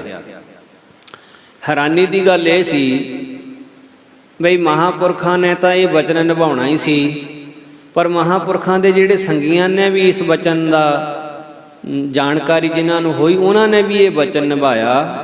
ਹਰਖਵਾਲ ਦੇ ਨਾਲ ਸੰਬੰਧ ਰੱਖਣ ਵਾਲਾ ਕੋਈ ਵੀ ਪ੍ਰੇਮੀ, ਕੋਈ ਵੀ ਸੰਤ ਕਦੇ ਵੀ ਕਿਸੇ ਅੱਗੇ ਹੱਥ ਨਹੀਂ ਅੱਡਦਾ। ਉਹ ਮਰਜ਼ਾਦਾ ਸਦਾ ਵਾਸਤੇ ਕਾਇਮ ਬਣ ਗਈ। ਸੋ ਡੇਰੇ ਦਾ ਸਾਰਾ ਲੰਗਰ ਆਦਿ ਦਾ ਪ੍ਰਬੰਧ ਸੰਗਤਾਂ ਦੀ ਨੇਕ ਕਮਾਈ ਤੇ ਚੱਲਦਾ। ਸੋ ਇਸ ਵਿੱਚ ਬੀਬੀ ਦੀ ਪੰਡੋਰੀ ਜੋ ਨਾਲ ਦਾ ਪਿੰਡ ਹੈ, ਨੇੜੇ ਹੋਣ ਕਰਕੇ ਇਸ ਪਿੰਡ ਦੀਆਂ ਸੰਗਤਾਂ ਵਿਸ਼ੇਸ਼ ਕਰਕੇ ਸੇਵਾ ਕਰਦੀਆਂ। ਇਹਨਾਂ ਸੰਗਤਾਂ ਦੇ ਵਿੱਚ ਭਾਈ ਨੰਦ ਸਿੰਘ, ਬੰਸ ਸਿੰਘ, ਹਜ਼ਾਰਾ ਸਿੰਘ, ਕਰਤਾਰ ਸਿੰਘ, ਰਾਮਗੜੀਏ ਭਾਈ ਜੈਮਲ ਸਿੰਘ, ਵੀਰ ਸਿੰਘ, ਸੋ ਹੋਰ ਅਨੇਕਾਂ ਸੇਵਾਦਾਰ ਸੰਤਾਂ ਦੀ ਸੇਵਾ ਕਰਦੇ। ਕੇਵਲ ਸਿੱਖ ਪਰਿਵਾਰਾਂ ਦੇ ਵਿੱਚ ਹੀ ਬਾਬਾ ਜਵਾਲਾ ਸਿੰਘ ਦਾ ਸਤਿਕਾਰ ਨਹੀਂ ਸੀ, ਲਾਗੇ ਦੇ ਜਿੰਨੇ ਮੁਸਲਮਾਨ ਭਰਾ ਵੀ ਸਨ ਉਹ ਵੀ ਸੰਤਾਂ ਦਾ ਬਹੁਤ ਸਤਿਕਾਰ ਕਰਦੇ ਸੀ। ਬਾਬਾ ਜਵਾਲਾ ਸਿੰਘ ਜੀ ਨੇ ਭਾਈ ਨੰਦ ਸਿੰਘ ਜੀ ਨੂੰ ਗੁਰੂ ਗ੍ਰੰਥ ਸਾਹਿਬ ਜੀ ਦੀ ਸੇਵਾ ਲਈ ਗ੍ਰੰਥੀ ਥਾਪ ਦਿੱਤਾ ਤੇ ਉਹ ਸੇਵਾ ਉਹਨੇ ਬਹੁਤ ਸਿਦਕ ਦੇ ਨਾਲ, ਬਹੁਤ ਪ੍ਰੇਮ ਦੇ ਨਾਲ ਨਿਭਾਈ। ਤੇ ਭਾਈ ਨੰਦ ਸਿੰਘ ਜੀ ਦੀ ਸੇਵਾ ਮਹਾਂਪੁਰਖਾਂ ਨੇ ਦੇਖ ਕੇ ਪ੍ਰਸੰਨ ਹੋ ਕੇ ਇੱਕ ਵਾਰੀ ਬਚਨ ਕਰਿਆ, ਕੋਈ ਮੰਗ ਹੈ ਤਾਂ ਦੱਸੋ, ਮਹਾਰਾਜ ਦੇ ਘਰੋਂ ਪੂਰੀ ਕਰਵਾਈਏ। ਤੇ ਅੱਗਿਓਂ ਹੱਥ ਜੋੜ ਕੇ ਭਾਈ ਨੰਦ ਸਿੰਘ ਜੀ ਕਹਿਣ ਲੱਗੇ, ਕਹਿੰਦੇ ਜਿਹੜੀ ਆਹ ਸੇਵਾ ਤੁਸੀਂ ਮੈਨੂੰ ਬਖਸ਼ੀ ਹੈ, ਮੇਰੇ ਤੇ ਕਿਰਪਾ ਕਰੋ, ਮੈਂ ਅਖੀਰਲੇ ਸਵਾਸ ਤੱਕ ਇਹ ਸੇਵਾ ਕਰਦਾ ਰਹਾਂ। ਮਹਾਂਪੁਰਸ਼ ਕਹਿੰਦੇ ਹੋਰ ਕੋਈ ਦੁਨਿਆਵੀ ਮੰਗ ਹੈ ਤਾਂ ਦੱਸ ਦੇ। ਤਾਂ ਮਹਾਂਪੁਰਸ਼ਾਂ ਦੇ ਵਚਨ ਸੁਣ ਕੇ ਭਾਈ ਨੰਦ ਸਿੰਘ ਜੀ ਤਾਂ ਚੁੱਪ ਕਰ ਗਏ। ਪਰ ਮਹਾਂਪੁਰਸ਼ ਜਾਣਦੇ ਸੀ ਕਿ ਉਮਰ ਵਡੇਰੀ ਹੋ ਗਈ, ਪਰ ਨੰਦ ਸਿੰਘ ਦੇ ਘਰ ਔਲਾਦ ਨਹੀਂ ਹੈ, ਪੁੱਤਰ ਨਹੀਂ ਹੈ। ਤਾਂ ਮਹਾਂਪੁਰਸ਼ਾਂ ਨੇ ਇਹਦੇ ਬਿਨਾਂ ਕਹੇ ਤੇ ਬਚਨ ਕਰਤਾ, ਸਤਿਗੁਰੂ ਭਲੀ ਕਰਨਗੇ, ਤੇਰੇ ਘਰ ਪੁੱਤਰ ਆਵੇਗਾ, ਉਹਦਾ ਨਾਮ ਕਰਤਾਰ ਸਿੰਘ ਰੱਖੀ, 7 ਪੁੱਤਰਾਂ ਵਰਗਾ ਹੋਵੇਗਾ। ਮਹਾਂਪੁਰਖ ਬਹੁਤ ਪ੍ਰਸੰਨਤਾ ਦੇ ਵਿੱਚ ਇਹ ਬਚਨ ਕਰ ਰਹੇ ਸੀ। ਸਾਧੂ ਦੀ ਖੁਸ਼ੀ ਮਿਲ ਜਾਣੀ ਬਹੁਤ ਵੱਡੀ ਗੱਲ ਹੋਇਆ ਕਰਦੀ ਹੈ। ਸੋ ਮਹਾਂਪੁਰਸ਼ਾਂ ਨੇ ਜਦ ਇਹ ਬਚਨ ਕਰ ਦਿੱਤਾ ਤਾਂ ਭਾਈ ਨੰਦ ਸਿੰਘ ਬਹੁਤ ਖੁਸ਼ੀ ਦੇ ਨਾਲ ਘਰ ਨੂੰ ਵਾਪਸ ਆਇਆ ਔਰ ਸਾਰਿਆਂ ਨੂੰ ਇਹ ਗੱਲ ਦੱਸੀ ਵੀ ਮਹਾਂਪੁਰਸ਼ਾਂ ਨੇ ਅੱਜ ਆਹ ਬਖਸ਼ਿਸ਼ ਕੀਤੀ ਹੈ। ਤੇ ਮਹਾਂਪੁਰਖਾਂ ਦਾ ਬਚਨ ਫਲੀਭੂਤ ਹੋਣਾ ਹੀ ਸੀ। ਸਾਲ ਦੇ ਅੰਦਰ ਅੰਦਰ ਭੁਜੰਗੀ ਦੀ ਦਾਤ ਮਹਾਰਾਜ ਨੇ ਬਖਸ਼ ਦਿੱਤੀ। ਨਾਮ ਵੀ ਕਰਤਾਰ ਸਿੰਘ ਹੀ ਰੱਖਿਆ। ਹੁਣ ਸਾਰੇ ਇਲਾਕੇ ਵਿੱਚ ਚਰਚਾ ਹੋਣ ਲੱਗ ਪਈ ਵੀ ਭਾਈ ਨੰਦ ਸਿੰਘ ਦੀ ਤਾਂ ਉਮਰ ਵੀ ਕਿੱਡੀ ਵਡੇਰੀ ਹੋ ਗਈ, ਕਿਸ ਉਮਰ ਦੇ ਵਿੱਚ ਜਾ ਕੇ ਮਹਾਂਪੁਰਸ਼ਾਂ ਦੇ ਬਚਨਾਂ ਦੇ ਨਾਲ ਪੁੱਤਰ ਹੋਇਆ ਹੈ। ਸੋ ਇੱਥੇ ਗੁਰਬਾਣੀ ਦੀ ਪੰਕਤੀ ਮਹਾਰਾਜ ਬਚਨ ਕਰਦੇ, ਅੰਡ ਬਿਨਾਸੀ, ਜੇਰ ਬਿਨਾਸੀ, ਉਤਪੁਜ ਸੇਤ ਬਿਨਾਦਾ, ਚਾਰ ਬਿਨਾਸੀ, ਖਟਹਿ ਬਿਨਾਸੀ, ਇੱਕ ਸਾਧ ਬਚਨ ਨੇਹ ਚਲਾਦਾ। ਜੇ ਇਸ ਤਰ੍ਹਾਂ ਗੁਰੂ ਸਾਹਿਬਾਂ ਦੇ ਪਵਿੱਤਰ ਜੀਵਨ ਇਤਿਹਾਸ ਵਿੱਚ ਅਨੇਕਾਂ ਸਾਖੀਆਂ ਆਉਂਦੀਆਂ ਵੀ ਜਿਨ੍ਹਾਂ ਦੇ ਭਾਗਾਂ ਦੇ ਵਿੱਚ ਔਲਾਦ ਨਹੀਂ ਸੀ, ਚਾਹੇ ਬਾਬਾ ਆਦਮ ਸੀ ਗੁਰੂ ਰਾਮਦਾਸ ਮਹਾਰਾਜ ਜੀ ਦੇ ਸਮੇਂ, ਚਾਹੇ ਸਾਧ ਸੰਗਤ ਜੀ ਬੀਬੀ ਸੁਲੱਖਣੀ ਸੀ 6ਵੇਂ ਪਾਤਸ਼ਾਹ ਮਹਾਰਾਜ ਦੇ ਸਮੇਂ, ਹੋਰ ਅਨੇਕਾਂ ਸਾਖੀਆਂ ਆਉਂਦੀਆਂ। ਪਰ ਜਦੋਂ ਗੁਰੂ ਕਿਆਂ ਨੇ ਬਚਨ ਕਰ ਦਿੱਤਾ, ਗੁਰੂ ਮਹਾਰਾਜ ਨੇ ਬਚਨ ਕਰ ਦਿੱਤਾ, ਤਾਂ ਉਹਨਾਂ ਦੇ ਬਚਨਾਂ ਦੇ ਸਦਕਾ ਤੋ ਉਹਨਾਂ ਘਰਾਂ ਨੂੰ ਭਾਗ ਲੱਗ ਗਏ। ਤਾਂ ਹੁਣ ਮਹਾਰਾਜ ਬਾਣੀ ਦੇ ਵਿੱਚ ਕਹਿੰਦੇ ਨੇ ਵੀ ਜਿਹੜੇ ਰੱਬ ਦੇ ਪਿਆਰੇ ਹੁੰਦੇ ਉਹਨਾਂ ਵਿੱਚ ਤੇ ਰੱਬ ਜੀ ਦੇ ਵਿੱਚ ਕੋਈ ਫਰਕ ਨਹੀਂ ਹੁੰਦਾ। ਜਿਸ ਤਰ੍ਹਾਂ ਗੁਰੂ ਸਾਹਿਬ ਆਪਣਿਆਂ ਸੇਵਕਾਂ ਤੇ ਬਖਸ਼ਿਸ਼ਾਂ ਕਰਦੇ ਸੀ, ਹੁਣ ਗੁਰੂ ਸਾਹਿਬਾਂ ਦੇ ਪਿਆਰੇ ਨਾਮ ਜਪ ਕੇ ਗੁਰੂ ਸਾਹਿਬਾਂ ਦੇ ਵਿੱਚ ਅਭੇਦ ਹੋ ਚੁੱਕੇ, ਜਿਹੜੇ ਹਰ ਜਨ ਦੁਇ ਏਕ ਹੈ, ਉਸ ਅਵਸਥਾ ਨੂੰ ਮਾਨਣ ਵਾਲੇ, ਜਿਨ੍ਹਾਂ ਨਾ ਵਿਸਰੈ ਨਾਮ ਸੇਕ ਨੇਹਿਆ, ਭੇਦ ਨਾ ਜਾਣੋ ਮੂਲ ਸਾਈਂ ਜੇਹਿਆ। ਐਸੇ ਮਹਾਂਪੁਰਖ ਸੋ ਉਹ ਵੀ ਬਖਸ਼ਿਸ਼ਾਂ ਕਰਨ ਦੇ ਸਮਰੱਥ ਹੋਇਆ ਕਰਦੇ। ਤੋ ਮਹਾਂਪੁਰਖਾਂ ਦੇ ਬਚਨਾਂ ਦਾ ਸਦਕਾ ਵਡੇਰੀ ਉਮਰ ਦੇ ਵਿੱਚ ਵੀ ਭਾਈ ਨੰਦ ਸਿੰਘ ਦੇ ਗ੍ਰਹਿ ਪੁੱਤਰ ਦਾ ਜਨਮ ਹੋਇਆ। ਸੋ ਇਸ ਤਰ੍ਹਾਂ ਨਾਲ ਅਨੇਕ ਤਰ੍ਹਾਂ ਦੀਆਂ ਖੁਸ਼ੀਆਂ ਮਹਾਂਪੁਰਖ ਆਪਣਿਆਂ ਸੇਵਕਾਂ ਨੂੰ ਬਖਸ਼ਿਆ ਕਰਦੇ।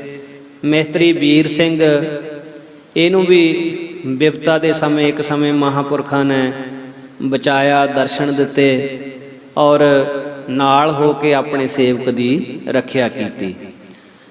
ਸੰਤ ਜਵਾਲਾ ਸਿੰਘ ਜੀ ਮਹਾਰਾਜ ਗਰੀਬ ਨਵਾਜ, ਗਰੀਬਾਂ ਨੂੰ ਨਵਾਜਣ ਵਾਲੇ ਮਹਾਂਪੁਰਖ। ਜਿਸ ਵੇਲੇ ਨਾਲ ਪਿੰਡ ਬੀਬੀ ਦੀ ਪੰਡੋਰੀ, ਭਾਈ ਬਤਨ ਸਿੰਘ ਤੇ ਸਰਦਾਰ ਕਰਤਾਰ ਸਿੰਘ, ਇਹਨਾਂ ਦੀ ਮਾਤਾ ਬਹੁਤ ਬਿਰਧ ਹੋ ਚੁੱਕੀ, ਪਰ ਉਹਦਾ ਸੰਤਾਂ ਨਾਲ ਪ੍ਰੇਮ ਬੜਾ ਸੀ ਤੇ ਸੰਤਾਂ ਦੇ ਸਾਰੇ ਬਚਨ ਵੀ ਮੰਨਦੇ ਸੀ ਮਾਤਾ ਜੀ। ਜਦੋਂ ਮਾਈ ਦਾ ਅਖੀਰਲਾ ਸਮਾਂ ਆਇਆ ਤਾਂ ਉਹਨਾਂ ਪੁੱਤਰਾਂ ਨੇ ਪੁੱਛਿਆ, ਮਾਤਾ ਤੇਰੀ ਕੋਈ ਆਖਰੀ ਇੱਛਾ, ਤੇਰੇ ਮਨ ਦੇ ਵਿੱਚ ਕੋਈ ਇੱਛਾ ਹੋਵੇ ਤਾਂ ਦੱਸ। ਤਾਂ ਮਾਈ ਨੇ ਬਹੁਤ ਹੌਲੀ ਹੌਲੀ ਬੋਲ ਕੇ ਕਿਹਾ ਵੀ ਜੇ ਕਿਤੇ ਸੰਤ ਮਹਾਰਾਜ ਦੇ ਮੈਨੂੰ ਦਰਸ਼ਨ ਹੋ ਜਾਣ ਇਸ ਵੇਲੇ ਤਾਂ ਹੋਰ ਮੈਨੂੰ ਕੁਝ ਨਹੀਂ ਚਾਹੀਦਾ। ਦੋਨੋਂ ਜਣੇ ਸੰਤਾਂ ਕੋਲ ਆਏ, ਸੰਤਾਂ ਨੂੰ ਸਾਰੀ ਗੱਲ ਦੱਸੀ। ਸੰਤ ਕਹਿੰਦੇ ਤੁਸੀਂ ਫਿਕਰ ਨਾ ਕਰੋ, ਅਸੀਂ ਸਵੇਰੇ ਅੰਮ੍ਰਿਤ ਵੇਲੇ ਆਵਾਂਗੇ, ਜ਼ਰੂਰ ਆਵਾਂਗੇ। ਸਾਰਾ ਪਰਿਵਾਰ ਮਾਤਾ ਦੇ ਕੋਲੇ ਬਰਾਗਮਈ ਅਵਸਥਾ ਵਿੱਚ ਬੈਠਾ। ਸੰਤ ਜੀ ਵੀ ਆ ਗਏ।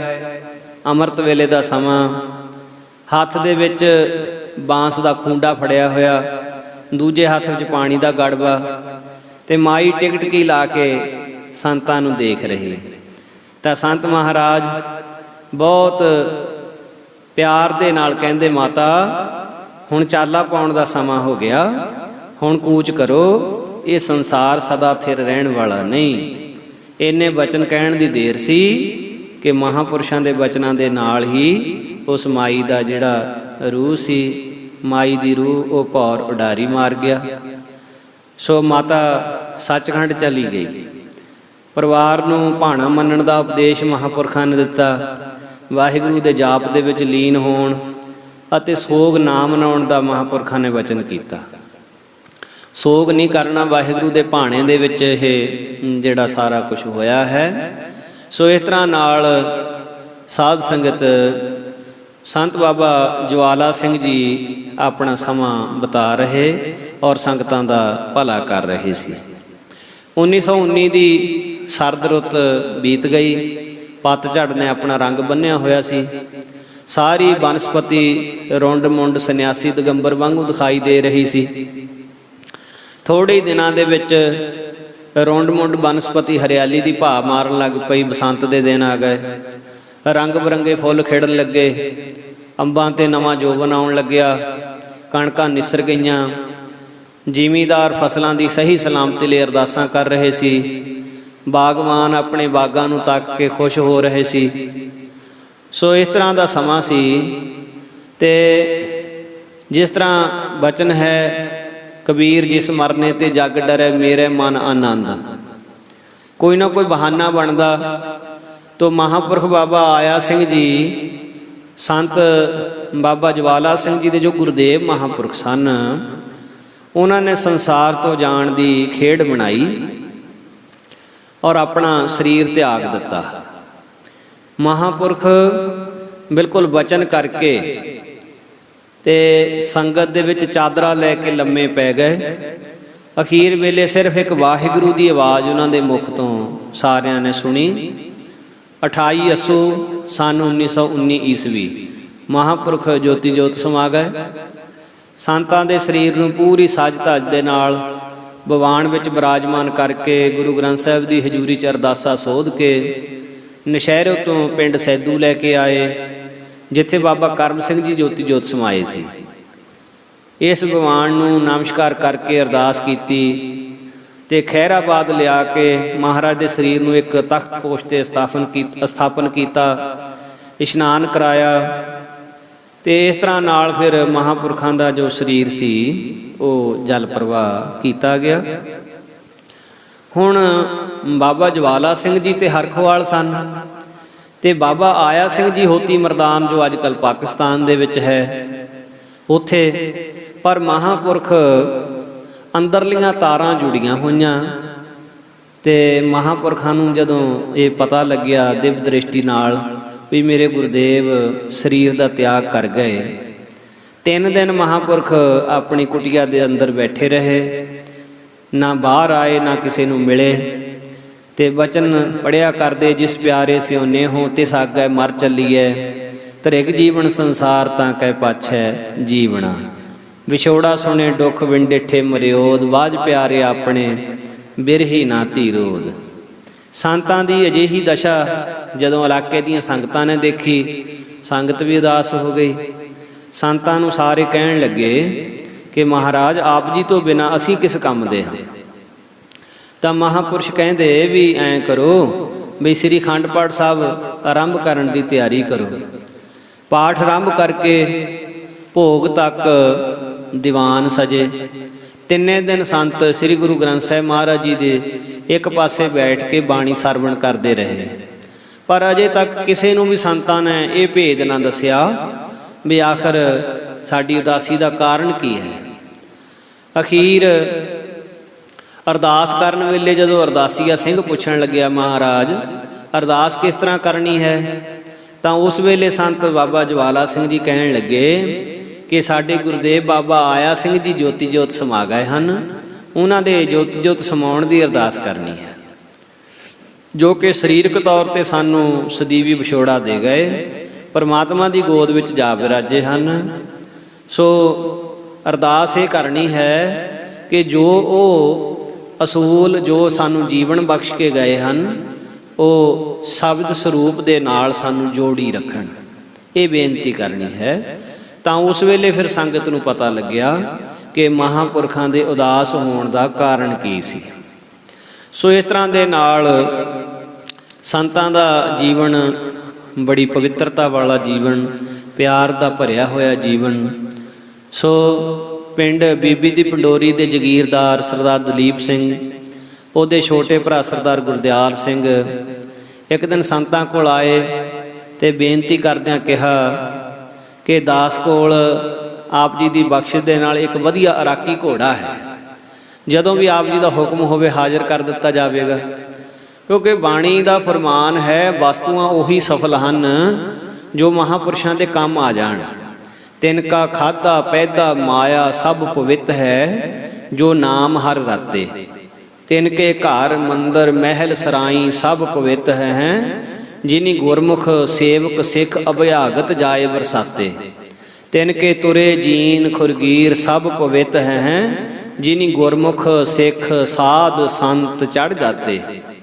ਸੋ ਇੱਥੇ ਹੁਣ ਕਈ ਸ਼ੰਕਾਵਾਦੀ ਸ਼ੰਕਾ ਕਰਦੇ ਵੀ ਮਹਾਂਪੁਰਖਾਂ ਦੇ ਦੇਖੋ ਜੀ ਕੱਪੜਿਆਂ ਨੂੰ ਸੰਗਤਾਂ ਮੱਥੇ ਟੇਕਦੀਆਂ, ਜੁੱਤੀਆਂ ਨੂੰ ਸੰਤਾਂ ਮੱਥੇ ਟੇਕਦੀਆਂ, ਮਹਾਂਪੁਰਖਾਂ ਦੀਆਂ ਨਿਸ਼ਾਨੀਆਂ ਨੂੰ ਸੰਤਾਂ ਨਮਸਕਾਰਾਂ ਕਰਦੀਆਂ। ਉਹ ਅਣਜਾਣ ਲੋਕ, ਉਹਨਾਂ ਨੂੰ ਨਹੀਂ ਪਤਾ ਵੀ ਜਿਹੜੀ ਵਸਤੂ ਮਹਾਂਪੁਰਸ਼ਾਂ ਦੇ ਸਰੀਰ ਨਾਲ ਛੋਹ ਗਈ ਉਹ ਪੂਜਣਯੋਗ ਹੋ ਗਈ। ਜਿਸ ਤਰ੍ਹਾਂ ਹਰਖਵਾਲ ਸਾਹਿਬ ਮਹਾਂਪੁਰਖਾਂ ਦੀਆਂ ਚਰਨ ਛੋਹ ਪ੍ਰਾਪਤ ਸਰੀਰਕ ਛੋਹ ਪ੍ਰਾਪਤ ਵਸਤੂਆਂ ਹਨ, ਰਾੜਾ ਸਾਹਿਬ ਮਹਾਂਪੁਰਸ਼ਾਂ ਦੀਆਂ ਸਰੀਰਕ ਛੋਹ ਪ੍ਰਾਪਤ ਵਸਤੂਆਂ ਹਨ, ਨਾਨਕਸਰ ਹਨ, ਹੋਰ ਅਨੇਕ ਸਥਾਨਾਂ ਦੇ ਉੱਤੇ ਮਹਾਂਪੁਰਸ਼ਾਂ ਸਾਧੂਆਂ ਦੀਆਂ ਸਰੀਰਕ ਛੋਹ ਪ੍ਰਾਪਤ ਵਸਤੂਆਂ ਸੰਗਤਾਂ ਸ਼ਰਧਾ ਨਾਲ ਦਰਸ਼ਨ ਵੀ ਕਰਦੀਆਂ ਤੇ ਪ੍ਰੇਮ ਪੂਰਵਕ ਨਮਸਕਾਰ ਵੀ ਕਰਦੀਆਂ। ਸੋ ਉਹ ਭਾਵ ਦਰਸ਼ਨ ਕਰਕੇ ਨਮਸਕਾਰ ਕਰਨ ਤੋਂ ਭਾਵ ਇਹ ਹੈ ਬਈ ਉਹ ਮਹਾਂਪੁਰਖਾਂ ਦੇ ਸਰੀਰਕ ਛੋਹ ਦੇ ਨਾਲ ਪਵਿੱਤਰ ਹੋ ਚੁੱਕੀਆਂ ਵਸਤੂਆਂ ਹਨ ਤੇ ਉਹ ਪਵਿੱਤਰ ਵਸਤੂਆਂ ਪੂਜਣਯੋਗ ਹਨ ਤੇ ਉਹਨਾਂ ਦੇ ਦਰਸ਼ਨ ਕਰਕੇ ਮਹਾਂਪੁਰਖਾਂ ਦਾ ਪਿਆਰ ਹਿਰਦੇ ਵਿੱਚ ਵਸਦਾ ਹੈ। ਸੋ ਇਸ ਤਰ੍ਹਾਂ ਨਾਲ ਜਦੋਂ ਹੁਣ ਇਹ ਪਰਿਵਾਰ ਨੇ ਆ ਕੇ ਬੇਨਤੀ ਕੀਤੀ, ਬੇਨਤੀ ਨੂੰ ਸਵੀਕਾਰਦਿਆਂ ਜਦੋਂ ਵੀ ਸੰਤਾਂ ਨੇ ਦੂਰ ਨੇੜੇ ਜਾਣਾ ਹੁੰਦਾ ਤਾਂ ਘੋੜਾ ਮੰਗਵਾ ਲੈਂਦੇ, ਤਾਂ ਮਹਾਂਪੁਰਖ ਉਸ ਘੋੜੇ ਤੇ ਸਵਾਰ ਹੋ ਕੇ ਜਾਇਆ ਕਰਦੇ। ਇਸ ਤੋਂ ਅੱਗੇ ਦੀ ਜੋ ਵਿਚਾਰ ਹੈ ਉਹ ਮਹਾਰਾਜ ਜੀ ਦੀ ਕਿਰਪਾ ਦੇ ਨਾਲ ਆਪਾਂ ਅਗਲੇ ਸਮੇਂ ਦੇ ਵਿੱਚ ਜਿਵੇਂ ਜਿਵੇਂ ਮਹਾਰਾਜ ਕਰਵਾਉਣਗੇ ਆਪਾਂ ਕਰਾਂਗੇ ਜੀ। ਆਪ ਜੀ ਸਾਰੀਆਂ ਸੰਗਤਾਂ ਦਾ ਤਹਿ ਦਿਲੋਂ ਧੰਨਵਾਦ। ਆਪ ਜੀ ਆਪਣੇ ਰੁਝੇਵਿਆਂ ਭਰੇ ਸਮੇਂ ਦੇ ਵਿੱਚੋਂ ਸਮਾਂ ਕੱਢ ਕੇ ਮਹਾਂਪੁਰਖਾਂ ਦੀ ਪਿਆਰ ਭਰੀ ਜੀਵਨ ਸਾਖੀ ਸਰਵਣ ਕਰਦੇ ਹੋ।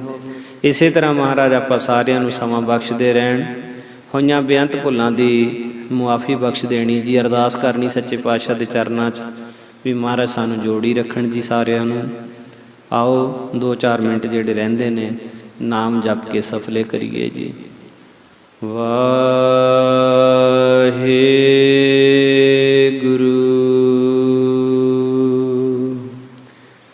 ਵਾਹਿਗੁਰੂ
ਸ਼ਲੋਕ ਮਹੱਲਾ ਤੀਜਾ। ਜਗਤ ਜਲੰਦਾ ਰਖ ਲੈ ਆਪਣੀ ਕਿਰਪਾ ਧਾਰ, ਜਿਤ ਦੁਆਰੈ ਉਬਰੈ ਤਿਤੈ ਲਹਿ ਉਬਾਰ। ਸਤਿਗੁਰ ਸੁਖ ਵੇਖਾਲਿਆ ਸੱਚਾ ਸ਼ਬਦ ਵਿਚਾਰ, ਨਾਨਕ ਅਵਰ ਨ ਸੁਝਈ ਹਰ ਬਿਨ ਬਖਸ਼ਣਹਾਰ। ਨਾਨਕ ਅਵਰ ਨ ਸੁਝਈ ਹਰ ਬਿਨ ਬਖਸ਼ਣਹਾਰ।